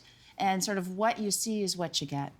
Okay. And if we'd said in the fall of 2018 that Patrick Brown and Doug Ford would be conspiring to defeat Bonnie Crombie. To work together. I mean, it would sound like fan fiction. Yeah. But John, I mean, you also raise a good point. Keep in mind, this is a Premier who started just before an election with like weeks to go, way back in 2018, because of the challenges our party had. Yeah. Like, this isn't just an amazing result for any Premier, but given the sort of short runway he had to start, it is really quite phenomenal. Deb, we're going to let you go get your coffee refreshed. Tina, when you're out there, could you please ask our Liberal and New Democrat representatives together to come in? We'd like to have both of them come in. And thanks, Deb Hutton, for those updates. We'll see you a little bit later as well. Have we got Hamilton Mountain standing by? Because Hamilton Mountain was one of those seats, yes, where there was no former sitting member. The previous member, Mick Taylor, had decided to hang him up. This one is a bit of a shocker. Wow. This is the Progressive Conservatives taking a seat away from the New Democrats, which happened 8 times in the last election, JMM. Looks like it's in the process of happening in Hamilton Mountain, although 2/3 of the polls reporting, too soon to call it, but a 1,500 vote lead there at this stage of the game is awfully impressive for the PCs. Right, and with the NDP currently in 3rd place, I mean, that just goes to show you the power of incumbency, of name recognition, of having that relationship with the community. The New Democrat candidate, maybe it doesn't end up in 3rd place exactly, but clearly struggling to make the same kind of impact that Monique Taylor did. Okay, let's bring up Kitchener Centre while we're at it. We assume Aisling Clancy is leading because we see 2 Greens up there, and in fact she is and is one. And you got to say, what happened last time, where she took almost 50% of the vote. Looks like it's about to happen this time as well. She's got a 2-to-1 vote margin lead over her progressive conservative opponent. So the Greens make history tonight by winning their second general election seat. Mike Schreiner being the first, Ashland Clancy the second. Okay, let's bring our two friends back here from the New Democratic Party, Kim Wright, and there's Dan Moulton from the Liberals. And we want to show you guys a bunch of seats here and then get you to comment on them. And I think the first one, Sheldon, the first one I would like to take a look at is, let's take a look at Sudbury, 103 if we could. I know we just took a look at it, but I want these two to have a chance to comment on it. Sudbury is a seat the Tories have not won in 40 years. It is almost always a Liberal New Democrat standoff. What's going on there tonight, Kim?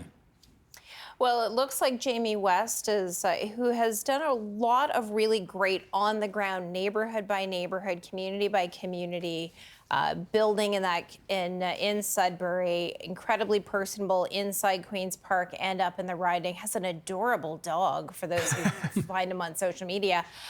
This is one of those ones where we're seeing where the Premier and the New Democrat, those blue-orange ridings, those blue-orange seats that we've continued to talk about, that Marit has talked about throughout the course of this campaign.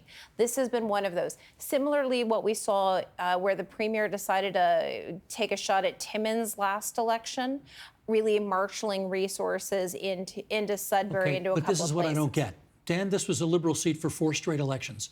There's virtually no Liberal vote there tonight at all. What's happened? I think Northern Ontario is going to be a very difficult region of the province for the Liberals tonight, and certainly an area that Liberals have been struggling in the last 3 elections, frankly, right? Okay. I mean, Bonnie Crombie has great name recognition in the GTA, not so great name recognition in North. And I think, she spent a fair amount of time there in this election, but if you look at the issue set for a lot of Northern voters, frankly, the Conservatives performing very well there doesn't surprise me. They're connecting with voters on a lot of the issues that are top of mind to them, particularly working class voters in Northern Ontario. And I think they've taken a lot of the share of vote away from Liberals.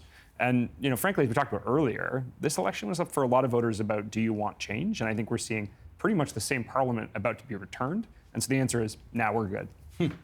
We want to show a few more ridings across the province that are Liberal New Democrat standoffs. Starting in Ottawa Centre. This one, again, was supposed to be close. This has been this riding for 50 years has been split almost evenly between Liberals and New Democrats. Dan, tell us why the Liberal vote basically, again, I don't want to say advantaged tonight, but that's not a competitive showing. No, it's a demonstration it's not going to be a great night for the Liberal Party, right? I think, let's be real here. But it's also, an interesting one from my perspective in terms of what's happening province-wide. If you look at the province-wide turnout, it's looking about just north of 30% right now. That's an exceptionally low number, a historically low number. And I think it's going to lead to a lot of results that, despite Liberals achieving 30% of the vote province-wide, which is almost double where the New Democrats are right now, they're still going to fall short in lots of parts of the province. And it's just because voter turnout is so cataclysmically low. It is historically and depressing. And I will say, I think it's going to just lead to this reality in which, unless we see an election where there's voter engagement and voter excitement, Liberals are going to continue with results like the ones we're going to see tonight. Kim, I want to give you a chance to speak to York South Weston. Let's bring that one up right now. This was a seat formerly held by Michael Ford, the Premier's nephew. He decided not to run again. New Democrats were extremely hopeful to take that seat back. Faisal Hassan's the former sitting member.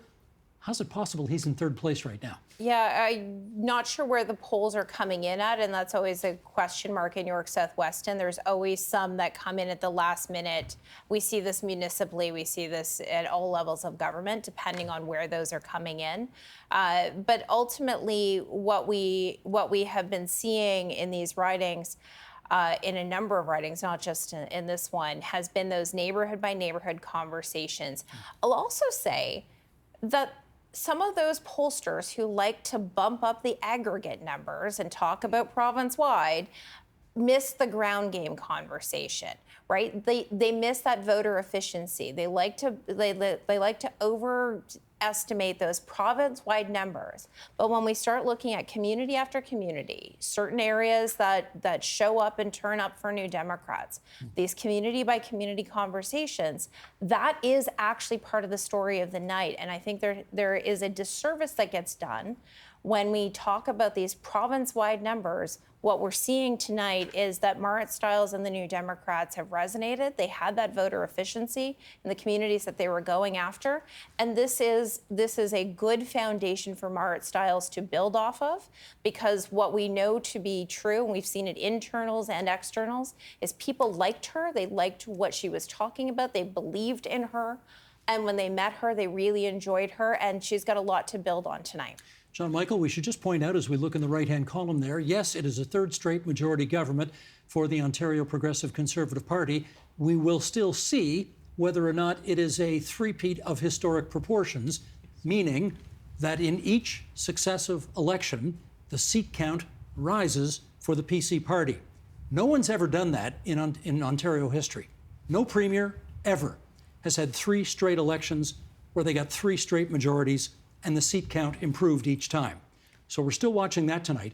What we can point out, so far, it looks like the official opposition will remain the New Democrats, and it looks like the Liberals will finally have official party status. Yeah, first time since 2018. That will go a long way to salving some of the wounds of this night, because it does look like there's some disappointment coming for certain Liberal members, or Liberal candidates, rather. I believe we're going to Sault Ste. Marie next to take a look at that. I believe the results are quite close still. Oh, wow. Look how tight that is. Look how tight that is. 67, is that? Wow.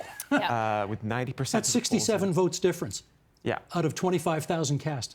I mean, we're looking at a very likely recount request here, unless that last 10% really moves the needle for somebody. I feel like this is potentially a race that we're actually not going to have a final decision on tonight, because, of course, candidates can ask for recounts. Right. I don't know if Kim, what do you want to say about Sault Ste. Marie? Yeah, Sault Ste. Marie, I was talking about it at the start of the program. This is going to be one of those neighborhood by neighborhood communities. This is an old-fashioned, get out the vote effort. And what I've been very excited about, our candidate there from the beginning of this campaign, Marit's been up there a couple of times.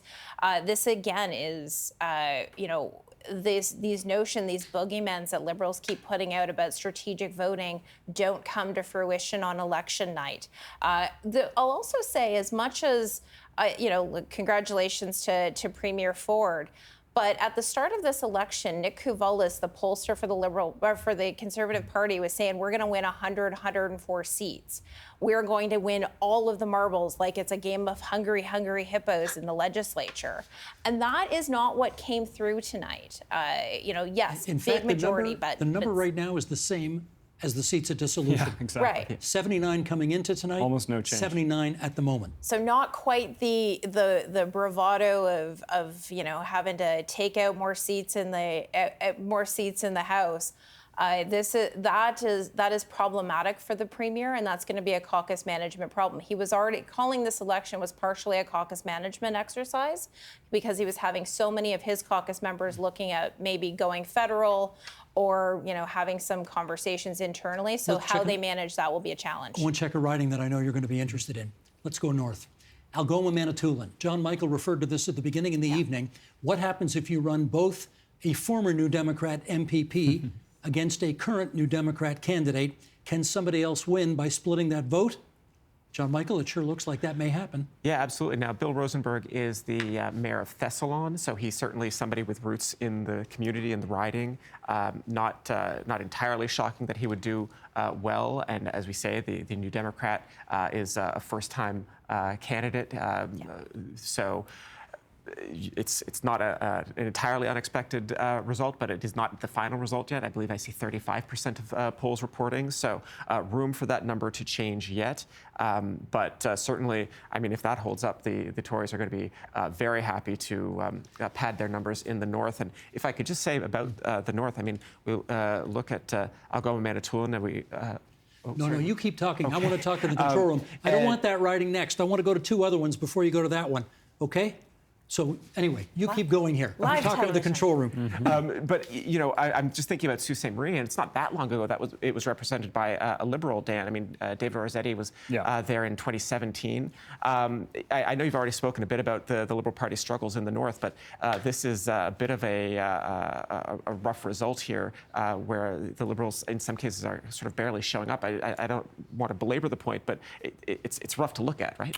Well, you know, I grew up in rural Ontario, and it's the reality I think Liberals have been facing in the last number of elections. I think what's really interesting, though, John Michael, is if we look at some of the riding by ridings, it's super uneven. I mean, you see ridings like University of Rosedale, where the New Democrats are running away with it, and next door in St. Paul's, the Liberals are winning, right? And so there's just this really uneven reality across the province. Can we show you the third one? Please. Bring up the next one. These are, again, Liberal, New Democrat fights across the province. 109, Toronto Centre. It's tight. Wow. It's fairly tight. Shockingly tight. I would not have expected that close of a race right now. And I think it is a symptom of such low voter turnout that as these final polls come in, we're still 50% there in Toronto Centre, and I don't think that much more province-wide, if even that. And we're going to see some really weird, close races at the very end. I think Eglinton Lawrence, I was just looking at your screen here, very tight. York Southweston, very tight. The Lakeshore across Mississauga, all very, very tight races still. Bring up 112, guys. With this low voter turnout, I don't know. I don't think there's any need to spin here. It's a weird election, and it's going to be a weird night with such tight races and such low voter turnout. Yeah, if the Liberal Party were going to make a comeback tonight, you would expect to see them doing well in St. Paul's, and they are. Yeah. You would expect to see them doing well in Toronto Centre. They kind of are. Yeah. Let's see what's happening in University of Rosedale, where, again, you would expect them to be doing really well. They're not. No. They're well off the pace. You can put a check mark by that one. Jessica Bell's going to hold that riding. So, Dan, help us understand it. Like, what's going on with Liberal fortunes across Ontario tonight?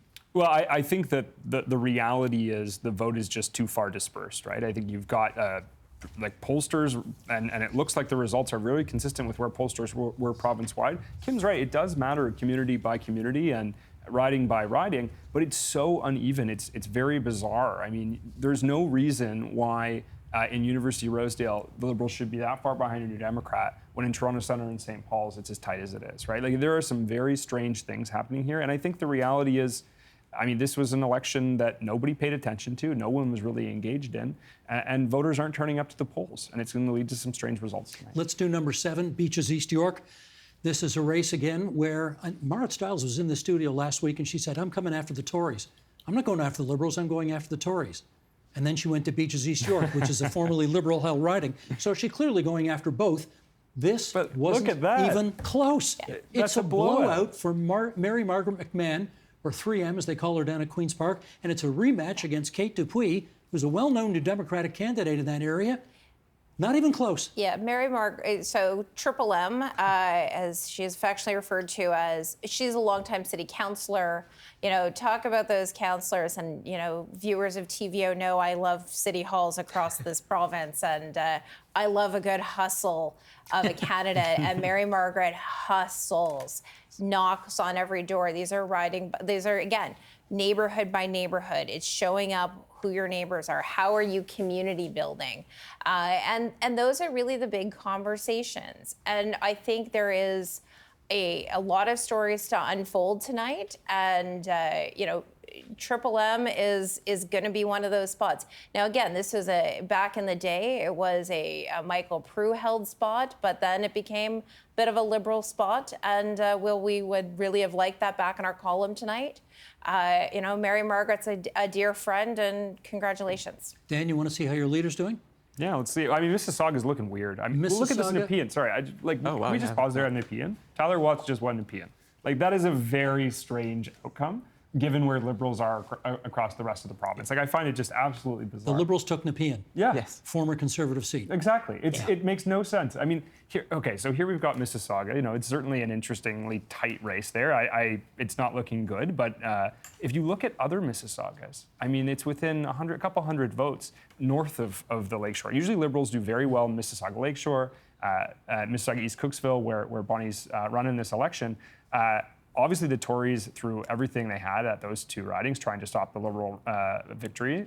They may just do that, but in neighboring ridings, Mississauga Erin Mills, it looked to be within a few hundred votes there. which is a very bizarre set of circumstances, right? And I think, as I've said before, as polls close here tonight, we may see some just very weirdly tight races because of how low the turnout is. It was also very strange, Steve and John Michael, that at the 11th hour of the 11th minute, Bonnie Crombie finally chose a seat. And it wasn't like she had a whole bunch of Liberal incumbents to work around. There were only 8 of them. So it took her to the very last minute, to the campaign starting, before she finally ended up in a game of musical chairs. She could have chosen any other riding. She chose that one for whatever reason. And tonight's results are what happens when you don't have ground game and you don't work a community. And this is not a good night for the leaders of the Liberal Party who promised that they were going to be all things to all people and couldn't get a seat in the last 2 elections. Neither Stephen Del Duca last time or Bonnie Crombie tonight. I want Deb Hutton back out here because we want to show Sheldon 29, please. This was one of the seats the Conservatives were concerned about holding on to tonight, Etobicoke Lakeshore, because they only won by 800 votes last time, and they're losing it tonight to the Liberals. Yeah. This is a rematch from last time. Dan, apropos of what you said, there's no rhyme or reason for the Conservatives to be losing in Doug Ford's backyard. Yeah. This was number 3 for me. I mean, in terms of our pickups tonight, I was really looking at it closely in terms of if we were doing well here, if we were winning it, we were going to have a great night. And I expected us to be winning in the range of 20 to 25 seats. We're not. It doesn't appear as though that's going to be the end result. But we are winning Etobicoke Lakeshore. Now, a lot of work was put in by Lee Fairclough, since the last election, this is a rematch, as you point out. I wouldn't expect the spread to be this large. I just think we're going to see some very strange outcomes in riding by riding, some very strange outcomes like this. I need Deb Hutton to explain to me how it's possible that you can win 79 seats last time, 78 so far tonight, and one of the candidates, who's a former sitting member from Doug Ford's backyard, is going to lose as big as she is to a Liberal who are doing a little better tonight, but frankly not that much better. How does that make sense? You've got the wrong person. I can't explain that. No, I honestly am surprised. I know Etobicoke Lakeshore had been one that the Liberals were targeting, and as you said, it is a rematch, but I truly am very, very surprised, given where all the numbers are breaking out. Yeah. I have to say I'm not surprised that the New Democrats are in second. I did predict that they would hold official party status because of some of the things we've talked about, their ground game, the lack of organization for the Liberals, given their decimation in the last couple of go-rounds. And I also think, Kim pointed this out earlier, New Democrat vote is very much more efficient than the Liberals has been. So the 25 number for the New Dems doesn't surprise me. 13's a little bit higher than I thought for the Liberals. And again, I cannot explain some of the side-by-side ridings. It's very strange. It's hard to look at a riding like Etobicoke Lakeshore and see that much of a spread. Right. And then look to Eglinton Lawrence, where there's no New Democrat on the ticket, and it be as tight as it is, right? Can we see 66? Strange. Let's get Muriel Lemieux's riding up here, please. 66, Nepean. Sheldon, this is the riding. This was Lisa MacLeod's riding. She used to win it by huge margins in Eastern Ontario. How are the Liberals 4,000 votes ahead in Nepean? Deb. You're not going to look to me again because I can't explain it. So I think the only thing I'd say I can maybe give a little bit here is that Tyler has put a lot of effort into that riding. He was on the ballot in the last election. He's popular on social media. He's been working really hard in between the election to build a community of supporters there. And I think it is one of those places where you just look at, as a community, someone who's put a lot of effort into the riding. Again, though, because of all that, it would make sense to me if he was winning by a few hundred votes. But to be winning by 4,000 votes and taking that riding so handedly is a real shock, and it's an impressive one. Congratulations, Tyler. So, I mean, Dan, in terms of the number of candidates who we're seeing win, I mean, Tyler being one of them who ran either in 2022 or 2018 in some cases. I mean, is this, in fact, seeds planted by Kathleen Wynne or Stephen Del Duca that are finally bearing fruit? I'm not sure I go that far, but I do think we are seeing, because of the numbers you've got on the right-hand side there, the reality is we're going to see a parliament return that rewarded incumbents, right? I think if you look at ridings where incumbents are being reelected, it's pretty consistent across the board. And where there isn't an incumbent, somebody who was on the ballot in the last election who's built name recognition seems to be doing well. I think that, Etobicoke Lakeshore is the only reason I could see it being so successful for Lee Fairclough. She was quite successful in the last election. She didn't win it, but she did very well. She ran a great campaign. She did the same thing this time around, and I think we're going to see the results in Nepean of that, and in Etobicoke Lakeshore. Can we get 61 back up here? We want to see how the leader of the Ontario Liberals is doing. Bonnie Crombie fighting for her first ever seat at Queen's Park, and at the moment falling short. But it's narrowed. I mean, since the last time you had that on the screen, it was a bigger gap, and so it's narrowed a little bit, and there's still, some ridings to come, there are polls to come in. I got a question for Deb Hutton this time that I know she can answer, and that is, okay, this is one of those ridings where there was just incredible drama, right? Because number one, you've got the Crombie versus Ford angle, and we know the two of them pretty much can't stand each other. You've got the Crombie-Patrick Brown angle, because the mayor of Brampton's mother-in-law is running, and you know Patrick Brown is using his entire organization to help get his mother-in-law elected. One of the angles we haven't talked about tonight is that there is the possibility, I think, of the first brother-sister combination in Ontario history being elected in the same election. Rudy Cazzetto is a former sitting member from the south end of Mississauga, and is winning. Yep. And his sister looks like she may defeat Bonnie Crombie.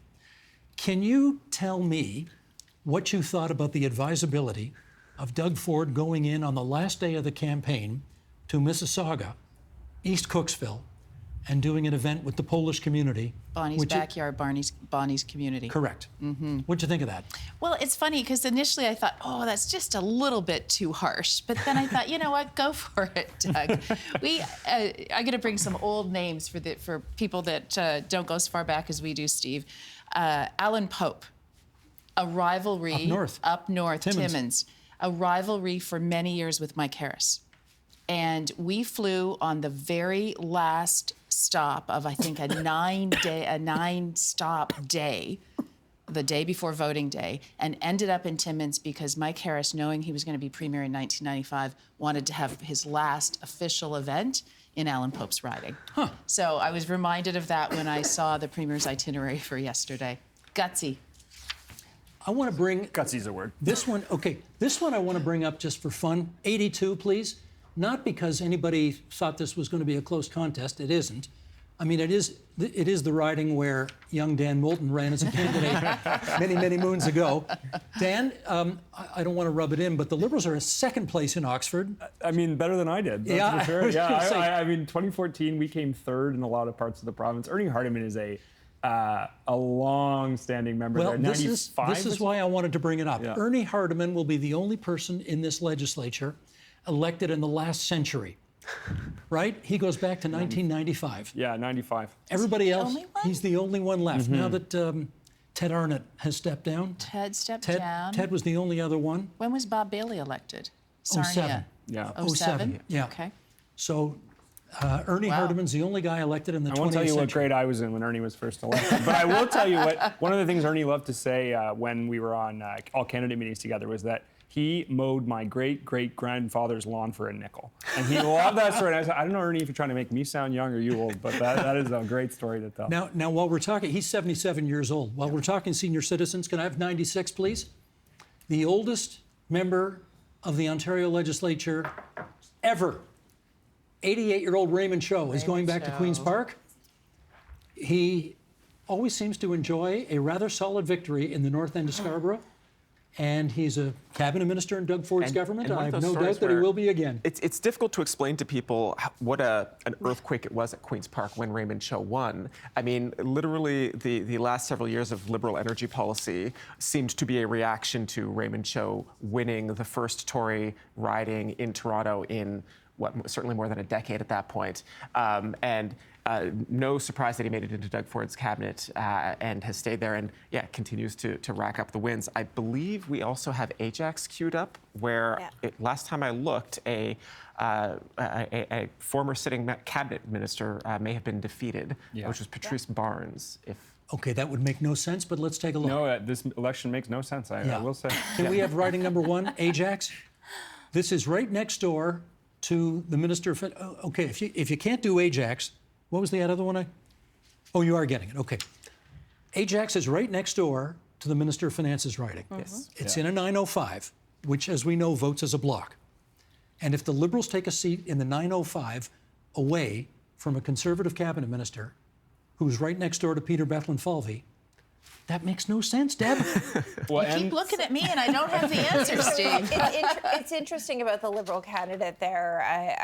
I've known him a long time. He actually is a former Toronto City Hall staffer and also was the communications person for the Durham School Board for a while. But again, those old school municipal councillors who know how to hustle. Raymond Cho, great example of a former city councillor who's ran for everybody at some point or another. I mean, he has been around so long, but he becomes that stalwart vote out there. And apologies for the coughing fit, but I also, I love the family dynamics that are coming back in. We've got Ernie Hardeman and John Vantoff, literally Uncle Ernie to John Vantoff. Uncle and nephew. Uncle and nephew, and so these are some really interesting. But look at Kim. Look at the right-hand column on the screen. The Tories were at 79 coming in tonight. They're at 79 right now. This whole election, $189 million, is about switching 4 seats from the NDP to the Liberals. Are you kidding me? Like, really? Steve, it's a 4-year mandate. Or 2 and a half. The last one was, Yeah, there are definitely some interesting things happening, and some of it is weird for sure. But election nights, that's why we do this, right? They're weird. Every vote literally matters. Former Premier Ernie Eves will talk about his first election, landslide Ernie, where he, I believe, won on election night by 14 votes, and then it went down to 6. I thought it went down to 6 in the end. But ultimately, every vote actually does matter, and we're seeing some of these ridings that are 100 here, 100 there. That is GOTV. That is the get out the vote. That is on the ground. It's identifying those supporters. The Mart Stiles team identified, they had knocked on about 1 million doors. They had made 1.3 million phone calls. That arms and legs across the province, and being able to then, on election day, have people getting those votes, those folks to the ballot box is really critical. And what we're also seeing are a lot of candidates, Tyler Watt being one of them, who didn't stop running. We see this on election night municipally. People who ran in the previous election and continued, didn't stop, didn't just show up when the ballots were called, but actually worked their communities and engaged. And those are the kinds of things we're seeing that poke through on election night. I could ask Dan something. The night's not over. No. The Liberals look like they will have official party status by the time the night is over. It looks that way. You need 12. They'll have 13. Be the first election in 3 in which they've had it. But it's possible the leader won't hold the seat that she tried to get. Can she stay as leader of the party without a seat? Well, I think with party status, it makes it a far more tenable path forward for Bonnie. Frankly, Liberals just had a leadership process. It wasn't that long ago Bonnie Crombie became the leader of the party. It was a highly competitive leadership race. There aren't a lot of folks, I think, waiting in the wings with sharpened knives trying to get rid of her. I think, honestly, if party status is the end result tonight, and Bonnie wants to run again in the next election, she's got a real shot at it. I mean, if you look at, I don't feel the need to provide a lot of spin or partisan talk here tonight.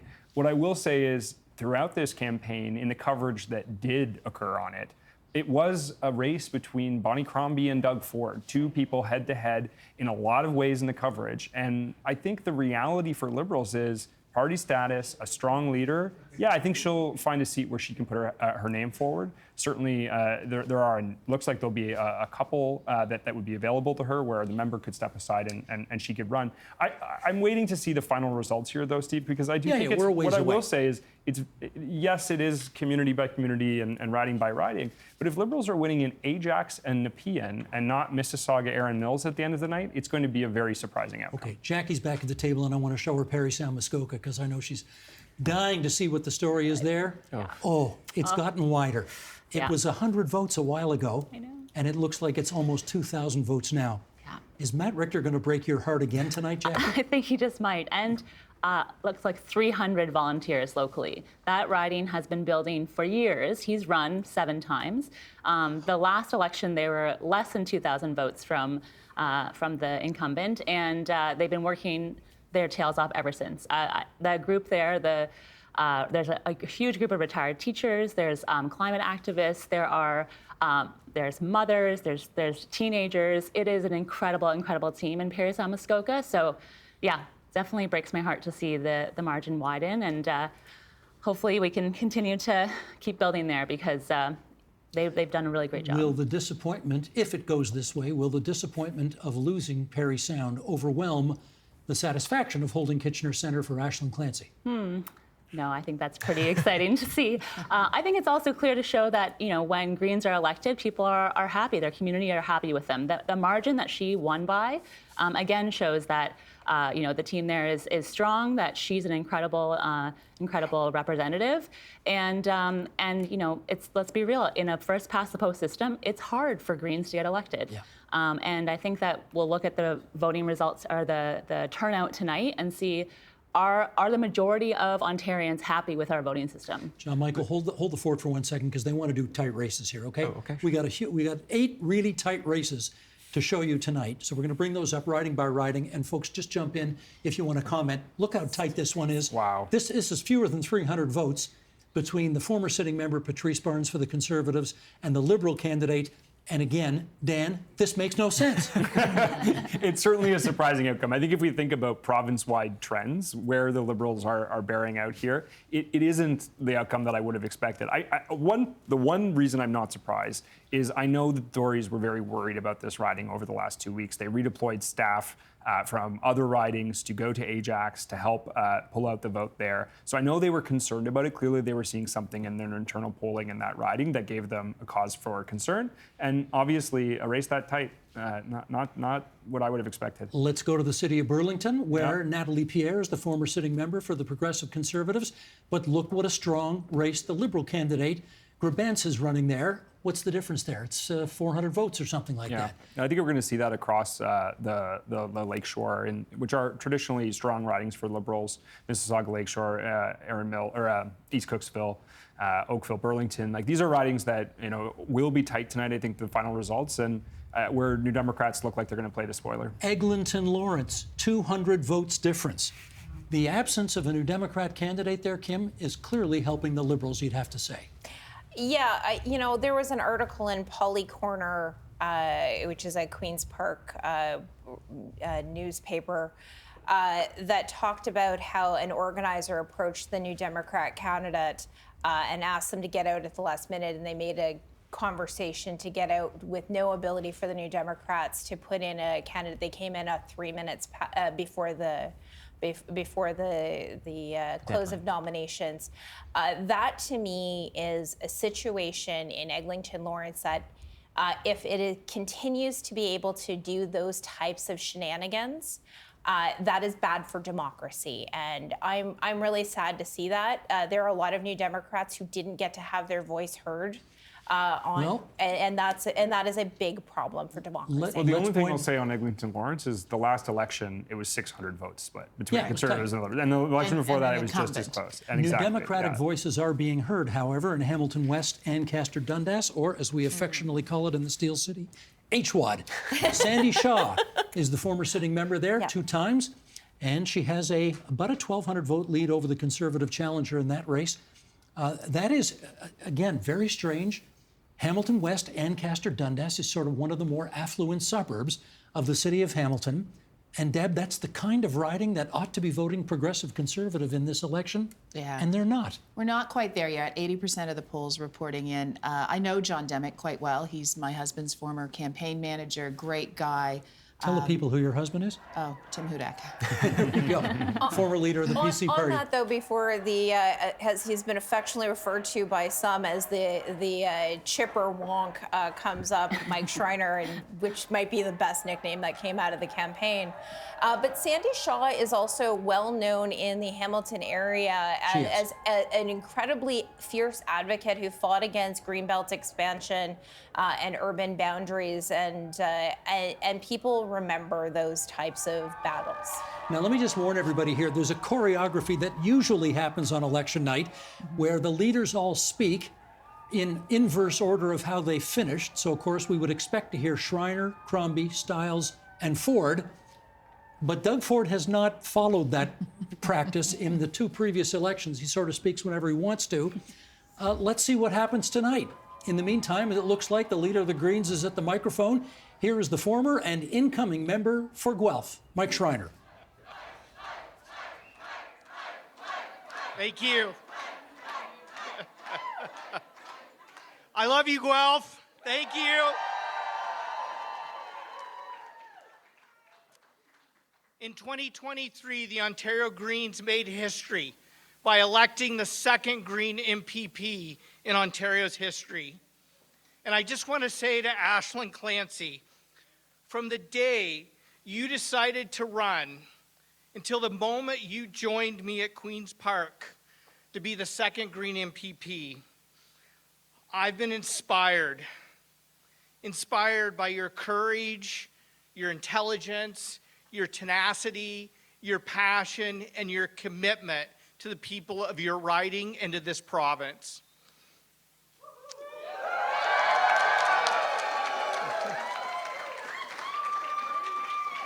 Together, we held Doug Ford's feet to the fire and delivered for our communities. And so I look forward to teaming up with you again to go back to Queen's Park and represent green voices across this province and to stand up for what's right for our communities and the people of Ontario.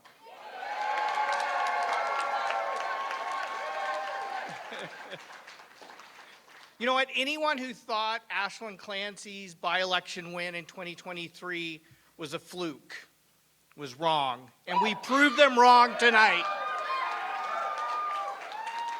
And we will keep proving them wrong as we build momentum for the Ontario Green Party across this province.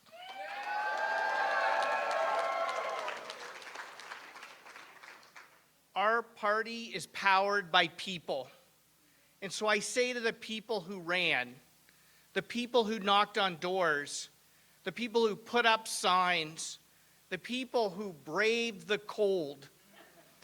And I got to tell you what, there were a lot of cold hands and warm hearts out on the campaign trail over the last month. I want to say to each and every one of you from the bottom of my heart, thank you, thank you, thank you for working so hard for the Ontario Greens.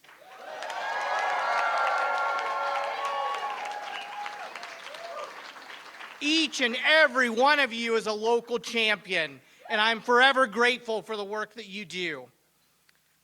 I also want to take a moment now to thank a good friend, Matt Richter, the deputy leader for the Ontario Greens. Matt has run many times, and this time, yet again, he came so close. I know that tonight was not the results we had wanted, and I know they're not the results that Matt wanted. But I want Matt to know that you will always be a champion in my heart. You lead with honesty, integrity, and a commitment to your community. And if there was ever anyone who deserved to be an MPP, it's Matt Richter.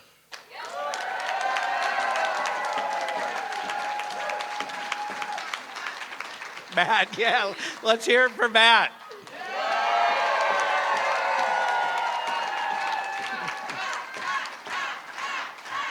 Yeah. There are real and serious challenges facing the province of Ontario in climate, housing, healthcare, education, and tariffs. You could put the word crisis after each and every one of those items. As a matter of fact, it feels like crisis has become the new normal in Ontario. I know that Ontarians want us to do better, and I know that we can do better. And so I say to Mr. Ford, congratulations on a majority government. The 2 Ontario Green MPPs will do our job to hold your government accountable.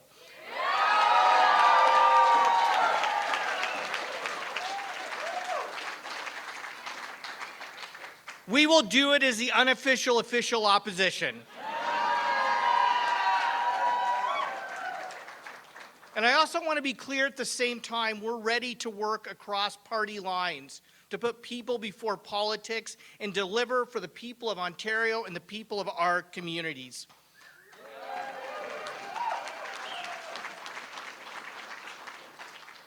And tonight, I say to progressive voters across the province of Ontario, don't agonize, organize.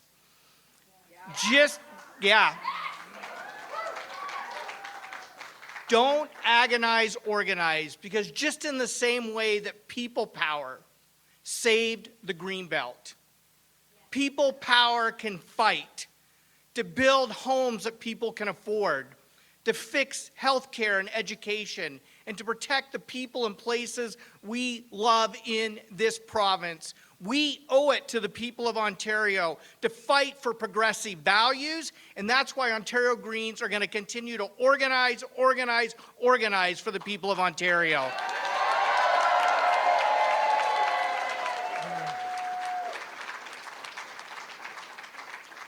In this election, Greens fought for fairness and a livable future, an affordable future for our children. And Ashland Clancy and I will continue that fight for you at Queen's Park as your champions.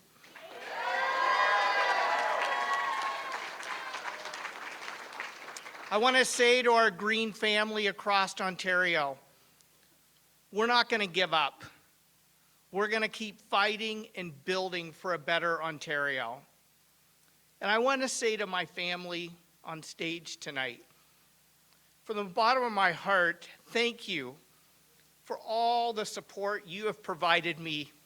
I couldn't do this job without you, and the only reason I work so hard is for you.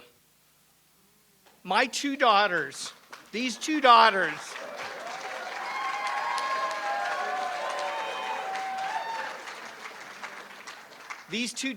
deserve a livable, affordable future and a stable planet.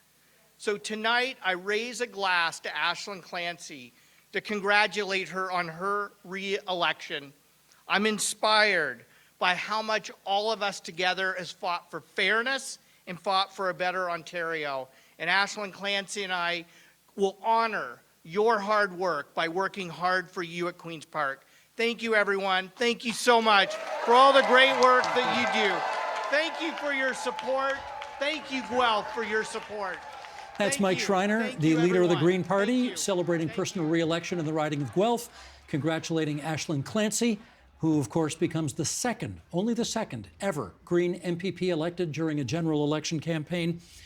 Sheldon, can we get a wide shot here and show how we've got the cast of Ben-Hur with us right now out here on our big table in the William G. Davis studio at TVO? Great to see everybody. This has been one of the most, and I've only covered 12 of these things. This is the most bizarre Ontario election I think I have ever covered. We're going to go through some of the very close races right now. They are not the kind of close races we thought we would be looking at the beginning of the evening, but you know what? Elections are full of surprises, and this one is. Let's also remind you that the Tories came into tonight after dissolution with 79 seats. They are at 79 seats right now. The New Democrats came in with 29 seats. They're at 25 right now. The Liberals came in with 9 seats. They're at 14 right now, official party status. The Greens came in with 2. They have 2. This election was about switching that many seats from the New Democrats to the Liberals. So much status quo out there in some ways and some very crazy races in others. Sheldon, let's start bringing them up, shall we? Here are razor-thin margins across the province of Ontario. This is, again, makes no sense. All the Brampton seats went for the Tories. All the Mississauga seats, except this one at the moment, are with the Tories, and this is an 8-vote difference. Wow. How is it that Mississauga votes Liberal in Erin Mills, but not for the former mayor in East Cooksville? I don't get it. But anyway, let's keep... Steve, the only thing I'll say about that is I understand the Tories pulled everybody they had working across Mississauga and redeployed them to East Cooksville and Lakeshore. They wanted to stop Liberal victories in those two ridings. It looks like they've succeeded, but the inverse impact may be that with a squeaker win, Liberals are going to win in Mississauga, Erin Mills. Let's keep going. Razor-thin margins. This is way up north. Mushkegowuk, James Bay, the Conservative, leading the New Democrat in what is widely thought to be a fairly safe seat for Guy Bourguignon. Wow, what does one say there? That one is razor tight as well, 75 votes. That when it was created, I spoke to Tories who said, like, this riding has been created in a way that we will never ever win it. And here we are, just an indicator of how weird this night is. Razor-thin margins. We're looking across the province of Ontario. What's the next one we're going to look at? You know, you got to say, Doug Ford's efforts in Northern Ontario have really paid off. Yep. The Conservatives are winning seats that they have not won in years. Sault Ste. Marie is a hold for them, and we can't say it's a hold yet because this one is fewer than 100 votes difference right now. About 100% of the polls. Well, there's going to be a recount there, right? Yes. Yeah, there'll be a recount there. Let's keep going. We understand Bonnie Crombie, the Liberal leader, is on her way to the podium. We'll cut to her speech as soon as it happens. This, again, if it holds up, would be a hold for the Progressive Conservatives, but certainly the Democrats thought they were going to take this back. That's the former sitting member, Faisal Hassan, from the New Democrats, who is in third place at the moment. And the Liberal candidate there is a school trustee, and his father was a longtime city councillor, Frank DiGiorgio. So, you know, again, these are battles. These are building by buildings, neighborhood by neighborhood. But they are not the big swings that we were supposed to be hearing about throughout if you believe the aggregators on these pollsters. Kim, let me tell you something about vote efficiency. The NDP is renowned for its efficient vote. The NDP's got 860,000 votes tonight, and with that, they got 25 seats in official opposition status. 860,000. The Liberals got 1.4 million. Yes, they have official party status at the moment, but 14 seats. Sort of half as many. The vote's too inefficient for the Liberals right now, still is. There is rookie leader Bonnie Crombie making her way in Mississauga to give a speech. We will obviously be listening very carefully to see whether or not Ms. Crombie intends to indicate whether she plans to stick around as leader of her party. This is her first election. She has got her party back after 2 miserable elections in a row into official party status. There's a hug for her 2 sons, Jonathan and Alex. And let's hear from the Liberal leader now. Thank you, everyone. Thank you. Thank you. Hello. Good evening, everyone. And thank you for being here. I want to thank each and every one of you for everything you have done in the last 28 days. Oh my gosh, those snowbanks, the salt, how many pairs of shoes have you ruined? You've really stepped up. And many of you put your name on the ballot that are in the room here tonight. So, listen, running for office is no small thing. So no matter who you ran for, or our province and our democracy are better because of the hard work, right? So thank you. I know tonight isn't exactly the result we were looking for, but you should be very, very proud of what we did tonight.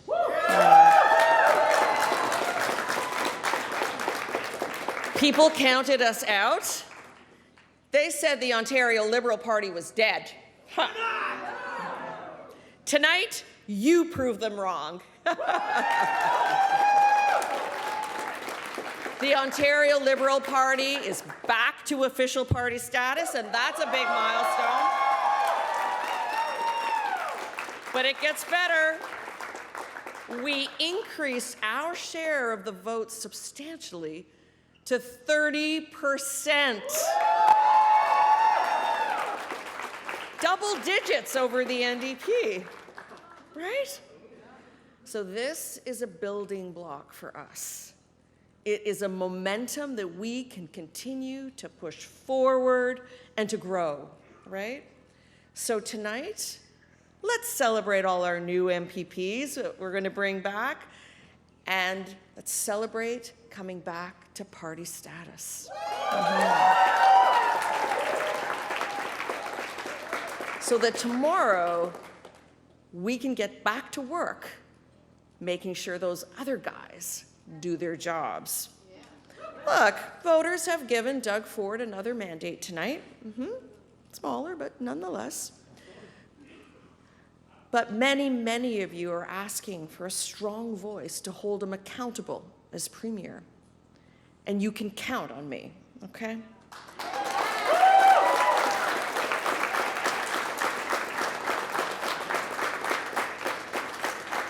So I'll say this tonight, Doug, we'll be watching. Yep. We know Ontario can do so much better, right? And you know I'm not going to slow down, not for 1 second when it comes up to standing up for the people in this province, right? I'm going to continue to fight for our public healthcare system every single day, right? Doug, you promised a lot of things during this campaign, and one of them was to get people more family doctors. And I'm going to hold you to it. The Ontario Liberal Party is going to hold you to it, right?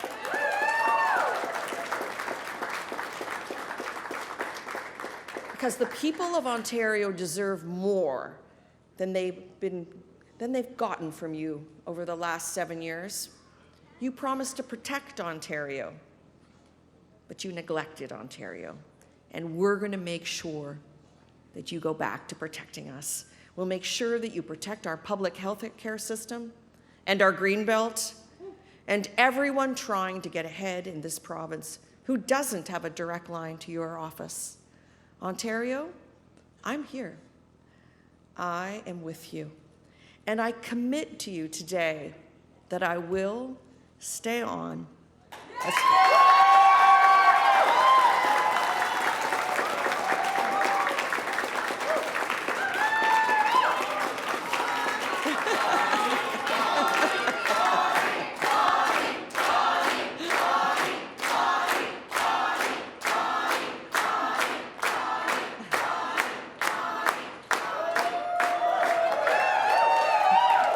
All right, I'll tell you again. Okay. I commit to you that I'll stay on as Ontario Liberal leader so that I can keep fighting for you. Thank you, everyone. Thank you. Let's enjoy the night. Well, that was what we wanted to find out from Bonnie Crombie, was whether, in fact, she intended to remain as Ontario Liberal leader and lead her charges going forward, even though it does not look like she'll be able to lead that fight from the actual Ontario legislature. She is in second place in Mississauga, East Cooksville at the moment, does not have a seat, does not look like she's going to win a seat. So, okay, Dan, first to you on that one. Did she make the right decision by saying unequivocally tonight she's staying on? Yeah, I think so. I absolutely. I mean, Bonnie's come a long way in the last few years since she was elected leader of the party, which really wasn't that long ago. That was a highly competitive race. She came out on top. She's made a lot of progress the last few years. Look, there are no partial victories in politics. There's the winner at the end of election is the person who gets to call themselves premier afterwards. And so Doug Ford's won tonight. But I think where you could see some hope as a Liberal in this election is that there are a lot of close races across the 905, closer than I think a lot of people would have predicted or the polling would have predicted before tonight. And the turnout is historically low, it looks like, right? And so I think if we could see an election where change was on the mind of voters 4 years from now, if some of the ethics challenges that the Premier is facing and will continue to face in the next few years around the Greenbelt scandal come to bear some more political fruit than they have in the past. And frankly, if there's a different leader for the PCs on the ticket in the next election, I think Bonnie Crombie has a real shot at forming a government. It'll be a more change-oriented Doug election. Ford said he wanted to be the Premier for as long as Hazel McCallion was the mayor. Well, that's what he said. I mean, he said that. I don't know that we'll see that, frankly. I think that would be a surprising outcome. And frankly, I think the election call, if I may, Steve, I think the election call tonight for Doug Ford and his party was as much about the history he gets to make tonight and then ride off in the sunset, because that's the right way to end your time as as a politician, as the Prime Minister of Canada has proven the last year and a half. We know who's going to be the next government. It's going to be the Progressive Conservatives. Doug Ford three-peats tonight. What we still don't know are the results in a whole bunch of ridings, because we've got some very, I don't know what else to call them, but very screwy results tonight that nobody would have anticipated. So, control room, can we get these going here? Here are some of the really close races across the province of Ontario. Now, that's 100% of the polls reporting, and that's 13,082 seats for the PC, 12,964 for the NDP. John Michael, is that recount territory? It certainly could be, and if it goes into a recount, then we're talking about. There's a whole court process that it could be certainly days, if not weeks, before a final result is certified. I mean, that's 100 and some odd votes. That's pretty close out of 30,000 votes cast in the riding tonight. So that one's super tight. Let's keep going here. Let's look at some other very tight races in the province of Ontario this evening, if we can. You got anything up in Ajax, guys? Riding number 1? Let's see if we can take a look at that one. Yeah. Here is, in the riding of Ajax, I won't bite. Go ahead, put it back up. There we go. This is 93% of the polls reporting, and it's a 300-vote difference out of like 40,000 votes cast tonight. I mean, don't tell me that every vote doesn't matter. Every vote matters. Look how close that is. What else can we look at tonight, guys, in terms of razor-thin margins? Can I just say, in that riding in particular, the NDP vote is non-existent. Yeah. Which is obviously a challenge, potentially for Conservatives, but really, really low. Well, and that to me, I think, speaks to some of the strategic voting that we saw a lot of this year, more so than other years. And I think that's something we need to talk about. I know it's been mentioned a few times, but people were using these sites, these aggregator sites, and you don't know where that information is coming from. Those sites can be gamed, and I think they have been, and people are using this to say, oh look, it's really close between this and this here. Go vote this way, and I think that's why you're seeing it's getting stripped from the NDP and going to the Liberals in a false way. Let's get you guys some more results here, and to that end, I want to see Eglinton Lawrence, but then I want to see, if I can, the Battle of the Independents after that. Here's Eglinton Lawrence. It's not even 200 votes. Wow. Yeah. John Michael, this not having a New Democrat candidate to split the progressive vote in this riding, I know Kim's not happy about it, but it's given the anti-Ford vote a shot to coalesce around one candidate, and this one's close. Now, that's 100% of the polls reporting, but again, we're probably into recount territory here. Yeah, we could absolutely see that. I mean, they might opt not to, but it's certainly in terms of giving the anti-Ford vote a shot of taking that riding, it came close. Given, frankly, where the Liberal seat count is, they probably wish that they'd gotten an extra few hundred or a few thousand votes some other way. But, we're talking about awful turnout all over the province. But ultimately, Steve, voters get to decide these things, and not allowing for candidates to be on the ballot does circumvent democracy. It does circumvent the elections, and that is a big problem. And I think what is particularly galling about this, and particularly in Eglinton Lawrence, is whatever shenanigans got to a place where they decided to make it so they couldn't have a New Democrat.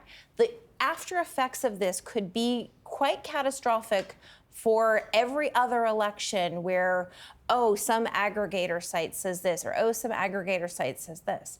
This was Liberals feeling like they have a divine right to a progressive vote when they, frankly, what we saw in Bonnie Crombie, the speech she gave to the Albany Club talking about gutting public health care, those things are really troubling. Those are not progressive values. And Bonnie Crombie talked a good game about being this great, mayor of Mississauga and won all these elections, predominantly unopposed. I would only say, and they Kim, did not come through for her in Kim, I would only say in Windsor West and in Oshawa, it worked the other way around. There were no Liberal candidates in those ridings, and the New Democrat benefited. Yeah, and Steve, honestly, I think the election, hold on, Dan. He asked me a direct question. So the Liberals in Windsor West chose not to run a candidate. That is very different than having a party not be able to have a candidate on the ballot when they believed they had one. That is a very different situation. Agreed. And the fact is, and CBC had reported this in Windsor and other places, and I'm from that neck of the woods, this was a party story of Dwight Duncan and Sandra Pupatello and all the rest of them, and they couldn't find a candidate until the very last moment. That is a very different situation than what we saw in Eglinton Lawrence. Dan, come on in.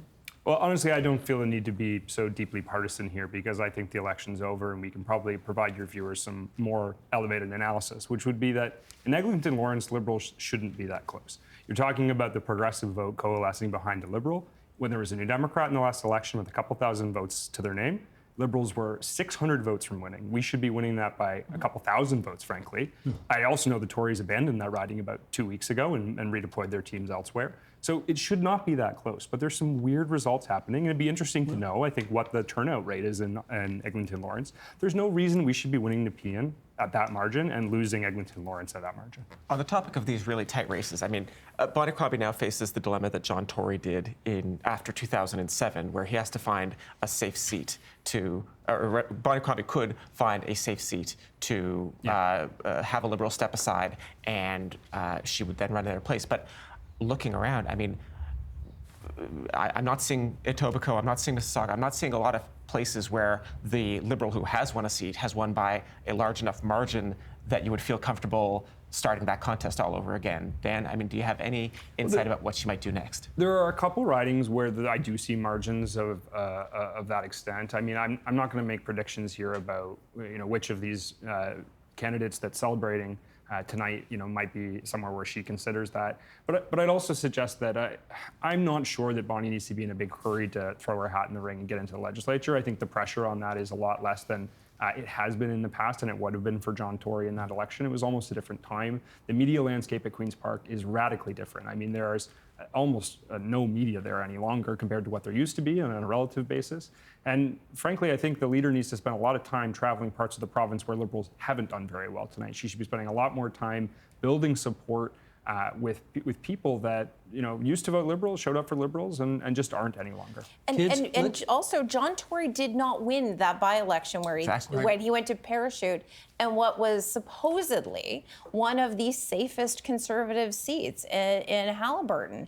And parachuting in doesn't always work out for the leaders. Now, I hope John Fraser didn't throw out all of those acting Liberal leader business cards that he's used the last couple of elections, but he may need them again. Let's do a battle of the independents. We talked at the beginning of the evening about the impact that independent candidates who were former sitting members running in these ridings, what impact that might have on the vote, and let's see what happens. Well, here's one where the Conservatives definitely benefited.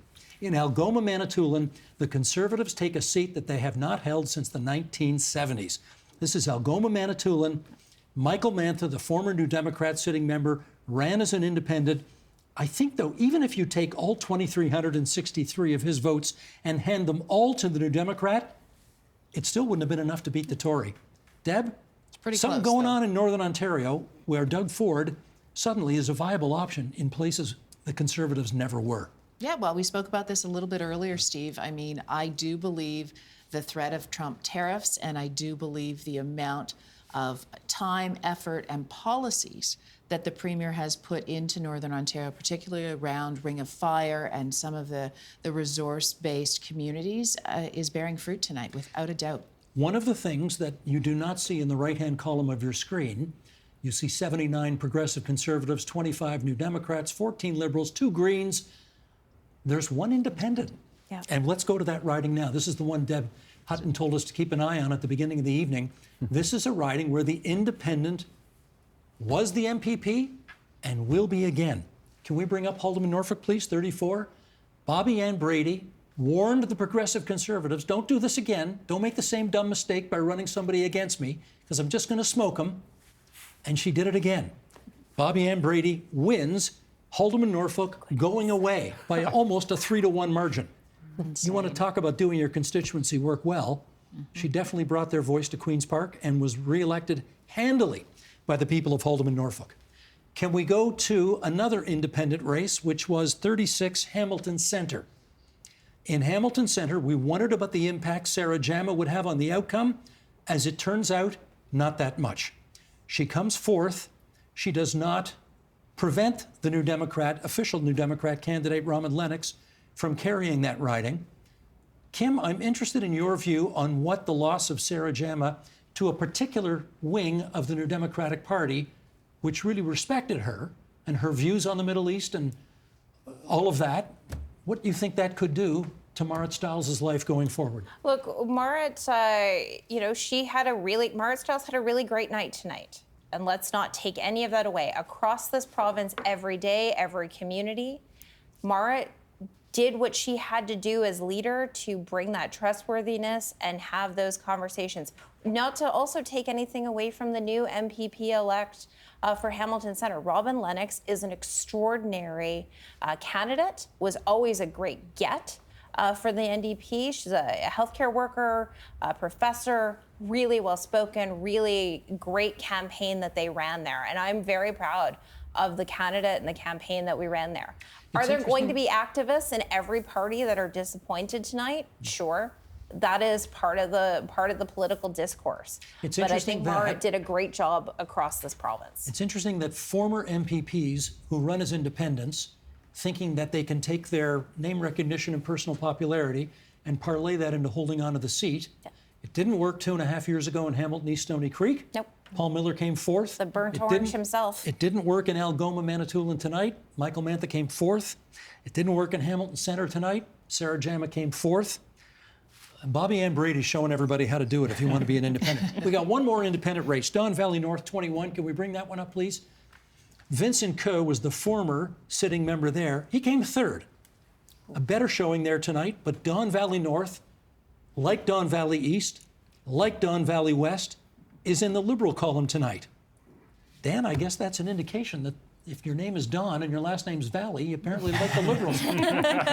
Yeah, Jonathan also is a former temporary city councillor for the area, and so certainly has some name recognition. Also a longtime Liberal staffer and someone who has some connection to the Liberal Party's operations in that community. So there's certainly, I think, obviously the result being strong doesn't surprise me, but it's clear that Vincent Coe was the spoiler here as well, right? Like I think you see that in a couple places. That riding in particular, if you put the votes together, if the independent hadn't run, then that would have had a different result, I think. Yeah, well, unlike Sarah Jama. Exactly. I'm just surprised Kim didn't say that is the best result of the night for Marit Stiles, because I think she is really heaving a sigh of relief.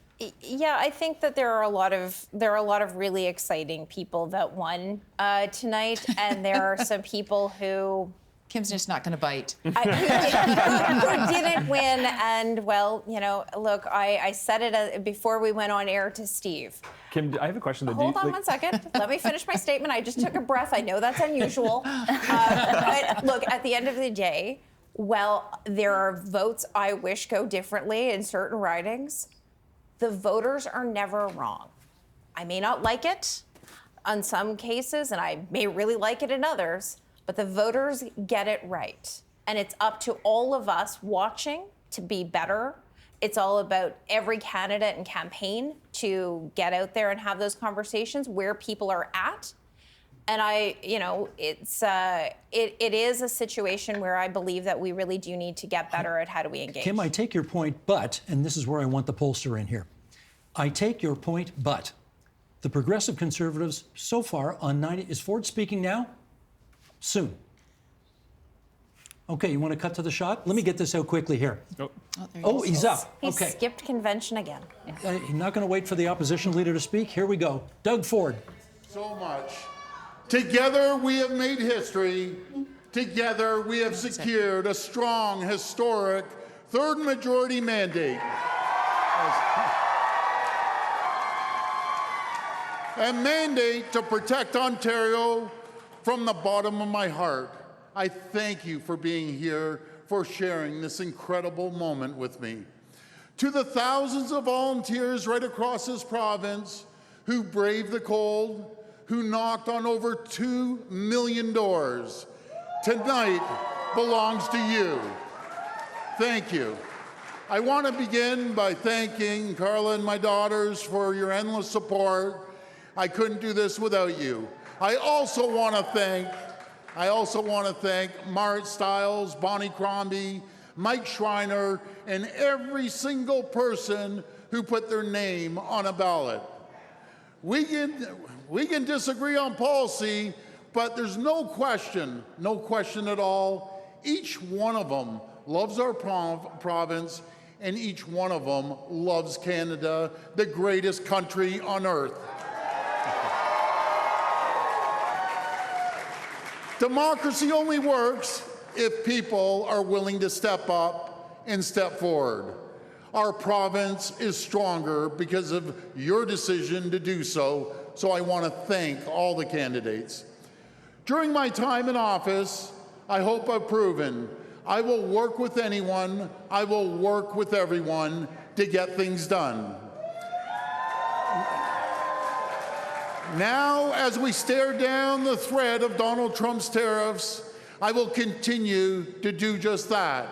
I will work with every level of government and every political stripe, because fighting back against Donald Trump, standing up for Canada, it will take a full Team Ontario effort. It will take a full Team Canada effort. Friends, over the last 7 years, we've made so much progress together. Over 1 million more people are working today than when we were elected in 2018. We've attracted over $70 billion in new investments into our economy, in new auto and battery plants, in our manufacturing sector, in new life science facilities, in Ontario's growing tech sector. Now together, we have to fight hard to protect our progress. This election, we ask the people for a mandate, a strong mandate that outlives and outlasts the Trump administration. A mandate to do whatever it takes to protect Ontario. Well, friends, the people have spoken. They're ready to stand up for Canada. This election, we ask the people for a mandate to make Ontario the most competitive place in the G7 to invest, create jobs, and do business. The people said yes. We asked the people for a mandate to unleash the awesome economic potential of the Ring of Fire. The people said yes. We asked the people for a mandate to build up our economy by tearing down internal trade barriers, and the people said yes. We asked the people for a mandate to cut red tape and the excuses, streamline approvals, and build things faster. The people said yes. We asked the people for a mandate to get the federal government out of our way so we can get shovels in the ground on the projects that will build the true North Strong and Free. The people said yes. We asked the people for a mandate to build pipelines, to build rail lines and transmission lines, to diversify our trade, find new markets, new customers, and rely less on the old ones. The people said yes. We asked the people for a mandate to clean up our streets, crack down on crime, end encampments, and protect schools and daycares from drug injection sites. The people said yes. And we asked the people for a mandate to build Highway 413, the Bradford Bypass, Highway 3, Highway 7, Highway 11, Highway 69, to bring sanity back to bike lanes, to tunnel the 401, to upload Ottawa LRT, and build the future of GO Transit across Greater Toronto Area. The people said yes. This is our plan to protect Ontario. It's a plan that offers big and bold ideas. It's a vision for the future of our great province and a vision for the future of our economy. Ontario is blessed with everything we need to succeed, the best and most skilled workers anywhere in the world. A pipeline of world-class talent with 70,000 STEM graduates each and every single year. Northern Ontario's enormous God-given potential offering every critical mineral the world wants, every critical mineral the world needs, and one of the cleanest, greenest grids in the world, with the first small modular nuclear reactors in the G7. You know, folks, it's no wonder the world has their eyes on us. They're looking at Ontario with envy.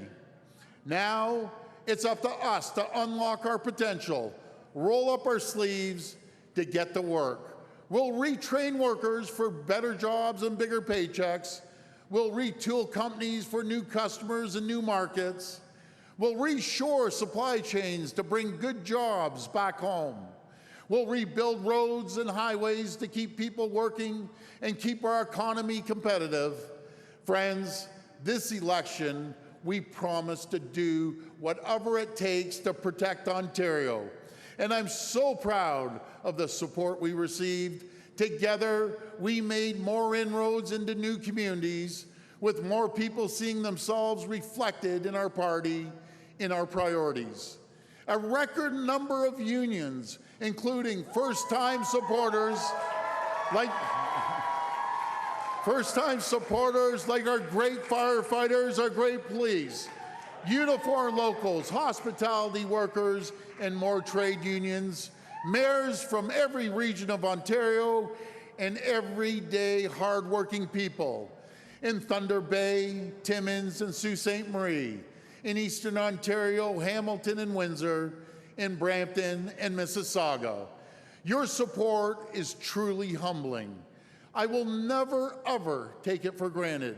I will never stop working for you, because we're in a battle for the future of our province, for the future of our country.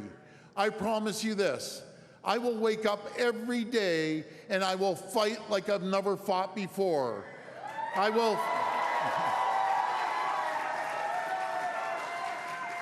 fight for every auto worker in Windsor, Woodstock, St. Thomas, and Oakville, in Brampton, Ingersoll, Oshawa, Alliston, and Cambridge.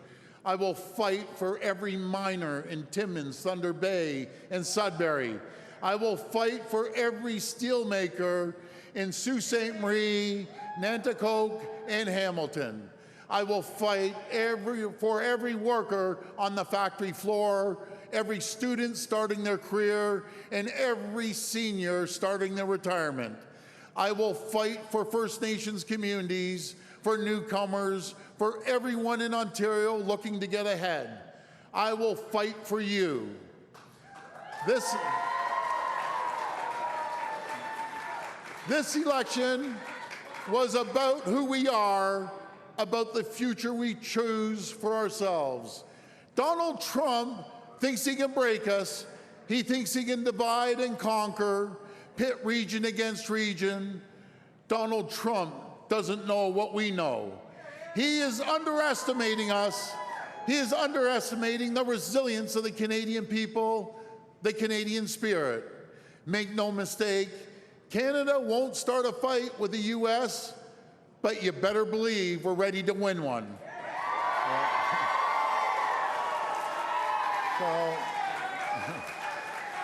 So thank you. Thank you, everyone. So, folks, let me be clear. Canada will never, ever be the 51st state. And Canada is not for sale. Over the last weeks and months, I've seen the best of our province, the best of our country. Hardworking people standing up for what's decent, for what's right. It's you, the people, who will get us through this, who will fight for our future. Together, we're going to emerge from this stronger and more united than ever before. From coast to coast to coast, we're going to stand together. We're going to fight. We're going to fight for our province. We're going to fight for our country. Together, we're going to protect Ontario. I want to thank you, and may God bless the people of Canada. May God bless the people of Ontario. Thank you. Thank you, everyone.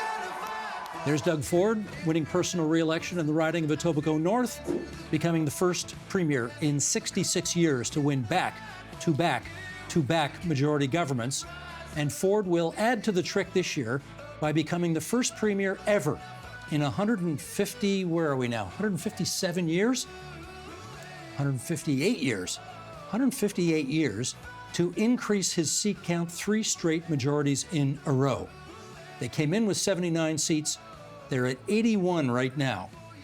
And we may still have one more riding to hear from. I think King Vaughan, is that Stephen Lecce's seat? Yeah. Yeah, I think they kept the polls open there longer tonight, so we may still have to hear from them. Hi, everybody. We're still waiting to hear from Marit Stiles. We'll cut to her as soon as she speaks. Here's what I've got for total vote tonight. PC's 43%, NDP 18.6%, Liberals almost 30, 29.65, Greens almost 5. How well did the pollsters do in this election? Pretty well, I think. So, and just a little bit on the math. You know, as I said in the beginning of the night, well, we saw Doug Ford, the PC majority. We could not distinguish between the NDP and the Liberals because, as you saw, the Liberals have almost twice the popular vote. So in those tight ridings, you give them the benefit of the doubt because they're getting that momentum on the popular vote. So that's how Polly does those calculations. But again, when you've got low voter turnout, depressing that, it's very, very hard to predict which ones are going to show up. Are the NDP? I think the Liberals, their voters are less likely to show up sometimes in those ridings. So it really makes it really makes that difference. But I think we're bang on the popular vote, and then the vote efficiency is really depending on people showing up and, you know. That's the key, isn't it? The vote efficiency for the Liberals is terrible. You get 30% of the votes, and you're still in third place. Right, and you know, some of the polling had suggested they might get 31% of the vote, and given some of these tight races we're seeing, like the difference between 30 and 31% would have been the difference. They might have picked up another 3 or 4 seats with just the margins we're seeing tonight are just that thin. The efficiency really, I think, follows from something the party's been struggling with since, gosh, maybe the 2011 election, where they really started to lose parts of rural and northern Ontario. And these days, really heavily reliant on urban centres in particularly. But when you can't concentrate that support in a handful of key ridings the way the NDP can, you get results like tonight's. So we're expecting, by the time the night is over, one more progressive Conservative seat. Stephen Lecce is going to win again. That'll come up to 82. We're also expecting from Ottawa-Orleans, or depending on how you say it, Ottawa-Orléans, a 14th Liberal seat, because they'll surely hold that one there. I know on a night, this is a terrible question for me to ask on a night when you've just won your 3rd straight majority government.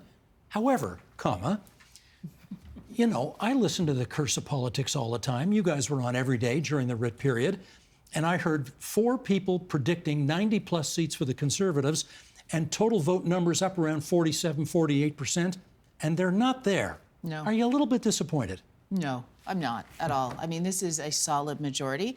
You would have also heard me say on Curse of Politics that I learned a very valuable lesson from Mike Harris on his first win as Premier. And I thought I was in my 20s. This is amazing. The numbers kept getting higher and higher. And he said, oh, Deb, we're going to get some folks we don't really want. And I couldn't understand it, right? Like, it was like, how do you know what a huge majority? What did he mean by that? Well, what he meant by that is that there are only so many people that are going to get into cabinet. There are only so many people that you can make parliamentary assistants, no matter how hard the Premier has tried in the past. And people recognize that. And so caucus management, caucus discipline becomes just all the more difficult. If you were writing Marit Stiles' speech that she's about to give, on the one hand, you say we're still official opposition. On the other hand, you lost a few good people tonight. How do you try and make this all sound great? So part of the conversation she is having with Ontarians and you know, should continue to have is owning that New Democrat space. She has performed exceptional by every measure on this during this writ period. People have gotten to know her. They have liked her. They've learned Newfoundland slang from her videos. They have really gotten a chance to understand who she is and resonate with her. And she touched about 50 different ridings over the course of the last month, in the bus and on the planes and in different communities and meeting people where they're at. Continue to do that. Obviously, it's never fun to lose some seats. We're about where we had for, where we were with incumbents reoffering. Some new, some not. But look, Marit ran a hell of a first campaign as leader, and I'm excited to see where the growth patterns are, because there's some extraordinary growth that she'll have. And, a little bit of joy. I mean, that woman has so much utter inner joy. And I'll tell you, having been in and around the campaign for the last month, the fun the team had cannot be overstated or understated. It was a good time. Let's pass the microphone over to the once and future leader of His Majesty's Loyal Opposition. Here's Marit Stiles. She is.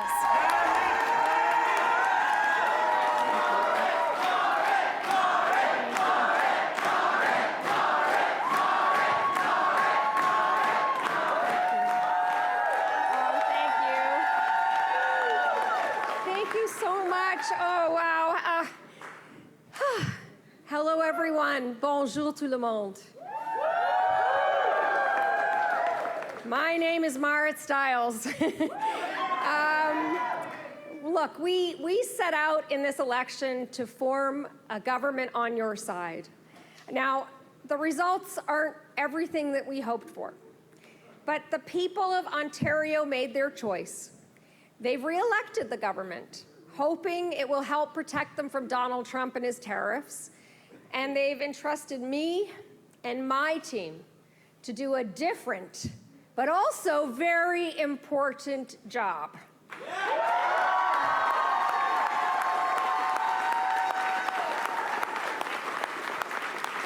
Folks, we've been tasked again to serve the people of Ontario as their official opposition.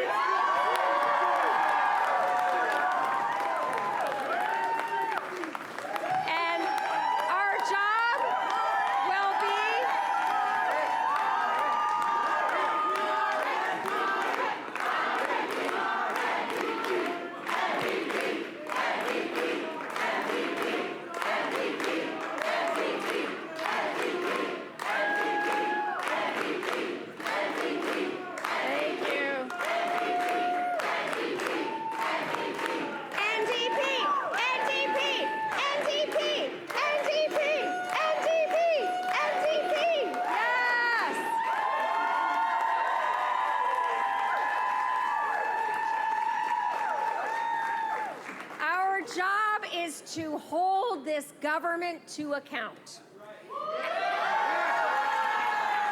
And that is the job that we are going to do with our usual fight and our determination, but also with love and hope and optimism.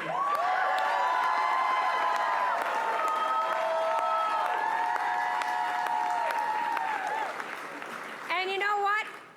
In another few years, we are gonna face a rematch. And I'm there for it, my friends.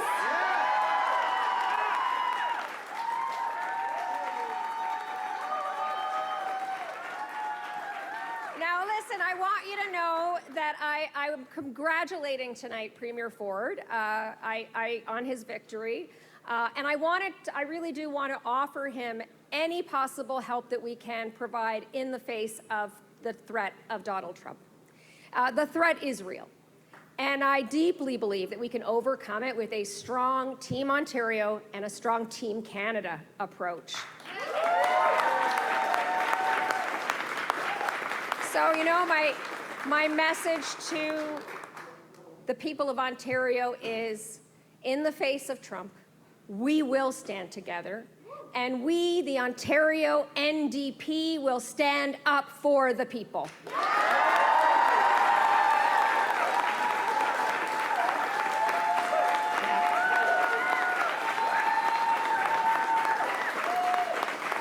Now Well, look, I got to tell you, it is so wonderful to see you all here tonight. As I think about the last few weeks and the people that I have met from one end of this province to the other, I know many people are going to be disappointed that we weren't able to make the change that I think so many people need right now, right? Like real rent control.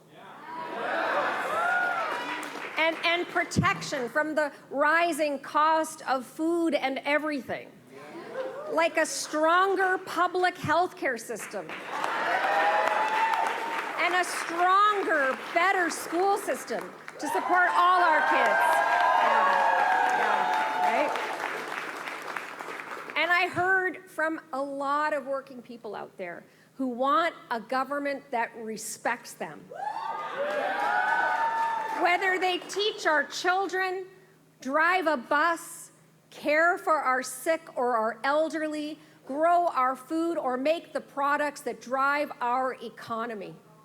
I heard from people, you want a government that's going to stand up for you, and one day I will deliver that government.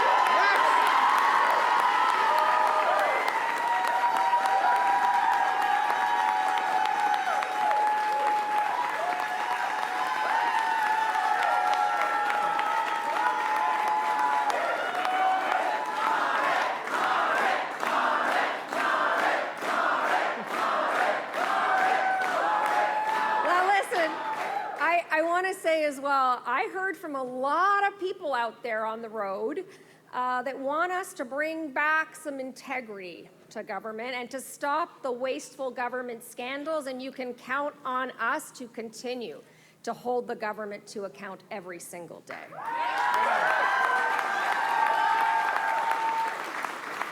And I want to be really clear to every single Ontarian, no matter how you voted in this election, I will always be on your side, and I will never, ever take your vote for granted. Not ever. So look, we have been given a really big job to do, right? And we are going to do it for the people of Ontario. But most of all tonight, I really want to say a big thank you. I want to say thank you to every single candidate from every party who put themselves forward in this election. In Canada, free, fair, peaceful elections is what we do. It is a big piece of why we are going to keep our country. You got that, Donald?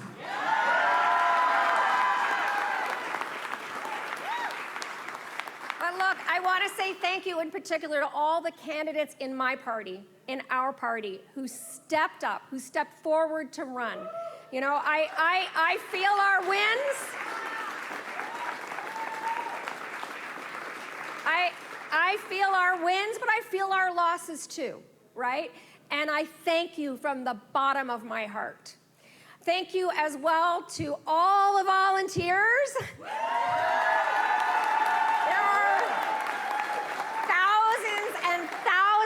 Of you, campaign workers, and our staff teams who gave so many hours to this race. You made our campaign possible. You inspired me. And can I just say, I think that possibly the pollsters are going to have to go back and take another look at all of this.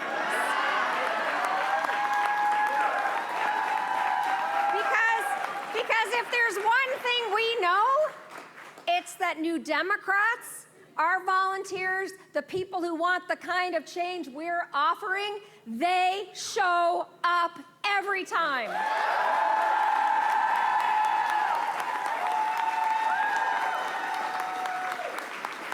Now listen, I want to finish with saying this. Thank you to the labor movement. All the workers who came out to canvass, to make calls, to talk to voters. You are the foundation of our party and our movement. But thank you so much from the bottom of my heart. Thank you. And thank you as well. I have to give a big thank you to the people of Davenport.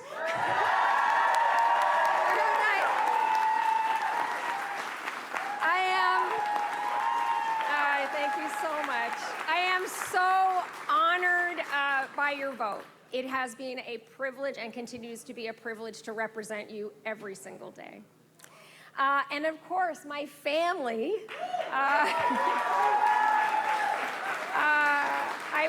I gotta thank my family for supporting me as always. You are my strength. I love you all so much. And now, my friends, let's get back to work. Thank you so much. Let's do it. Thank you so much. Thank you so much. Well, there's Mart Stiles, the leader of the Ontario New Democratic Party, the leader of His Majesty's official opposition, coming back one more time. We are going to go around the table here. We've got a bit of time left. What do we got here? We've got about 10 minutes left here. And I want to do just a little post-mortem with everybody around the table here on what was one of the more unusual elections I think any of us have seen in the course of our lives. But I want to know what is going to stay with you tonight. When you think about this election years down the road, what's going to stay with you? Deb. Well, it's where we started tonight, Steve. You said it. The Premier had an opportunity to do something that hasn't been done in eons, and that is to take 3 back-to-back-to-back majorities and increase his popular vote every single time. And that's hard for an incumbent. It's hard for an incumbent who's faced the pandemic, who is facing the Trump tariffs, who's faced a very difficult economy, and yet he did it. Kim Wright, what's going to stay with you tonight? Oh, first of all, like the joy on my face is reflected on the joy you heard from Mart Stiles tonight.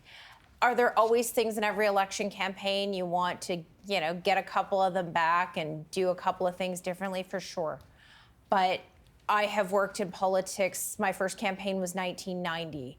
And the joy that this woman brings every single day in every community is just palpable. She is scrappy, she is feisty, but she also just has a joy to her. And I think Ontarians got to see that, and boy, am I excited for what the next 4 years brings. Dan. I mean, in many ways, it's reminiscent of the last election in 2022, when we had really low voter turnout, really low engagement, very little media coverage and interest in the election. And it's largely because at the start of it, the outcome felt very certain. It didn't feel like a very competitive process.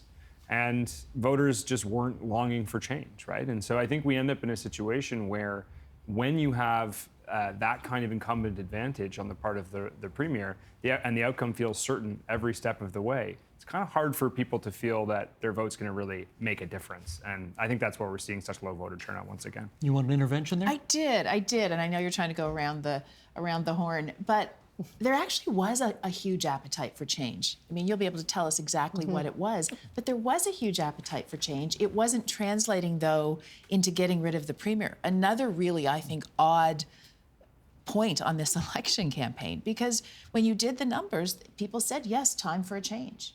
And yet we want Doug Ford. And yet, I mean, turnout's at 40%, right? It is difficult. Look, I think one of the things Liberals are struggling with right now, if I'm to put some diagnostic on the Liberal campaign, it's in part, how do we confront a Premier that governs a heck of a lot like a Liberal? And I know, Deb, you won't love me saying that. Oh, my gosh. This is a Premier. We've had such a great conversation tonight, Dan. Deb, this is a Premier that spends more than any Liberal Premier before him. I will concede that. He puts a lot of money into public services, frankly. Not always showing results, but he spends a lot of money. He governs a lot like Liberals traditionally do. And when Liberals aren't confronting a Conservative politician that's planning to cut and planning to do the things that I think voters tend to expect from Conservatives, it's really hard for us to confront that and make the case for change. Jackie. Yeah. Greens making history again tonight. 2 seats in a general election. Really proud of their results and punching above their weight, as always. Ashlyn and Mike are going back to the legislature to be the conscience of the legislature and show what it's like to be an adult in the room and work across party lines. So I'm really proud of them. Erin Kelly. I think listening to Doug Ford's speech tonight, you can see why he won a majority government, how he thanked every region of Ontario. And I think that was the key for him in this. That's what got him a majority government. I think the two, the NDP and the Liberals really spoke to city centres, really spoke to the groups that they usually get, but he thanked Sudbury and Sault Ste. Marie, and he talked about mining and aluminum and all of those things that are Ontario, instead of just housing, and the thing, and healthcare and the things that the election, that people tried to make the election about. The election was about a lot of different things, and he addressed all of those things. JMM. I think premiers don't control events. And I think of, Kathleen Wynne winning in her majority in 2014, and there were people writing about how she was the next Bill Davis, that she had restored the Liberal brand. And 4 years later, that was not Kathleen Wynne's reputation in politics. And so Doug Ford has had a very good night. A win is a win. We don't know what the next 4 years will look like. And I'm honestly very curious to see how, this is an election about the uncertainty of Trump tariffs. I'm very interested to see how this premier deals with the uncertainty of the next 4 years. And it might not even be Trump's tariffs that are the most radical change that we see. I mean, Doug Ford has already governed through a global pandemic. So, it will have to be something even wilder than that to really shake things up, maybe. Well, 2.5 years ago, Doug Ford won 83 seats. He's got 82 tonight so far. The New Democrats had 31 seats. They got 25 so far. The Liberals came back with 8 seats last time. They got 14 so far. The Greens won 1 in the last provincial election. They're at 2 right now, and oh so close in Parry Sound, Muskoka. Sorry about that, Jim. Can I ask one thing about Parry Sound, Muskoka? I mean, this is the the second time I've paid really close attention to Parry Sound, Muskoka. Matt Richter's come so close, but there are other Green candidates out there, and I'm wondering if you think in the next election, is it going to make sense to keep pouring resources into Parry Sound, Muskoka? Obviously, we don't know if Matt Richter is going to run again yet, but are the Greens maybe missing good candidates elsewhere in the province by focusing so much in Parry Sound? Well, I saw in other ridings in southern rural areas of the province where Greens are actually building. We had double-digit results in Wellington-Halton Hills, in Bruce Grey Sound, in Dufferin-Caledon. So, I think there's actually a number of ridings where they could build for the next 4 years if we get 4 years out of this next round. I don't know what you're suggesting there. It would be nice to be able to build in Southern Ontario as well. But I'll tell you, in Parry Sound, Muskoka, the appetite for an independent local voice like a Green will provide, it's there. It's there from corner to corner of that riding. And I don't know if you know this, but it's actually almost twice the size of PEI. So, you know what? One of the fun things we do at the end of every election night is take a look at the map of the province of Ontario. And you're about to see, just through the changes in color, this is what the 416 looked like at dissolution. And now let's dissolve to what it looks like tonight. That's where it's leading and elected tonight. So there's a bit more red on that map, including the south end of Etobicoke, which is kind of shocking, I think, to a lot of folks. Let's keep looking around. Where are we going next? 905 at dissolution, all blue except Oshawa. What's it looking like now? Oh, a little patch of red, but not in Mississauga, where Bonnie Crombie had hoped it would be. No, it's still overwhelmingly blue. And Jen French in Oshawa. Yeah, she held her seat. Central at dissolution, all blue. And did it change at all tonight? Nope, not at all. Next region of the province, please. Let's move to Eastern Ontario. That's what it looked like at dissolution. And that's what it looks like tonight. Not a lot of difference in Eastern Ontario either. Let's keep going. Next region of the province. Hamilton, Niagara at dissolution. No red. Well, the New Democrats pick one up there tonight. Next area of the province. Northeastern Ontario at dissolution. Lots of orange, a few patches of blue. A lot more blue there tonight. Look at the Progressive Conservative Party in Northern Ontario.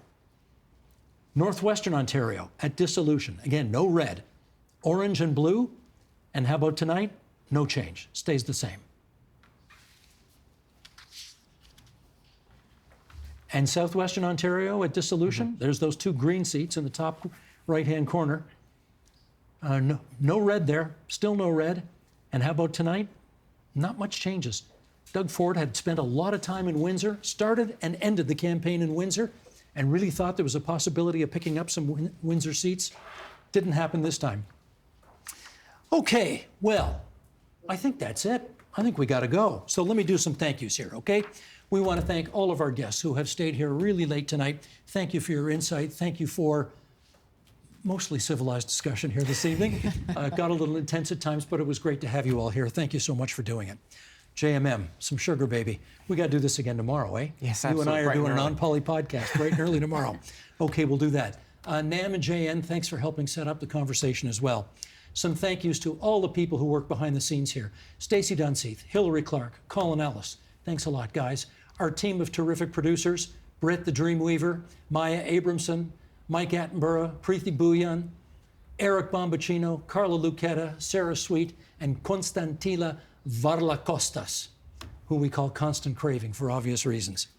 To the production crew, well done, guys. You made everything look terrific here tonight. That was really wonderful.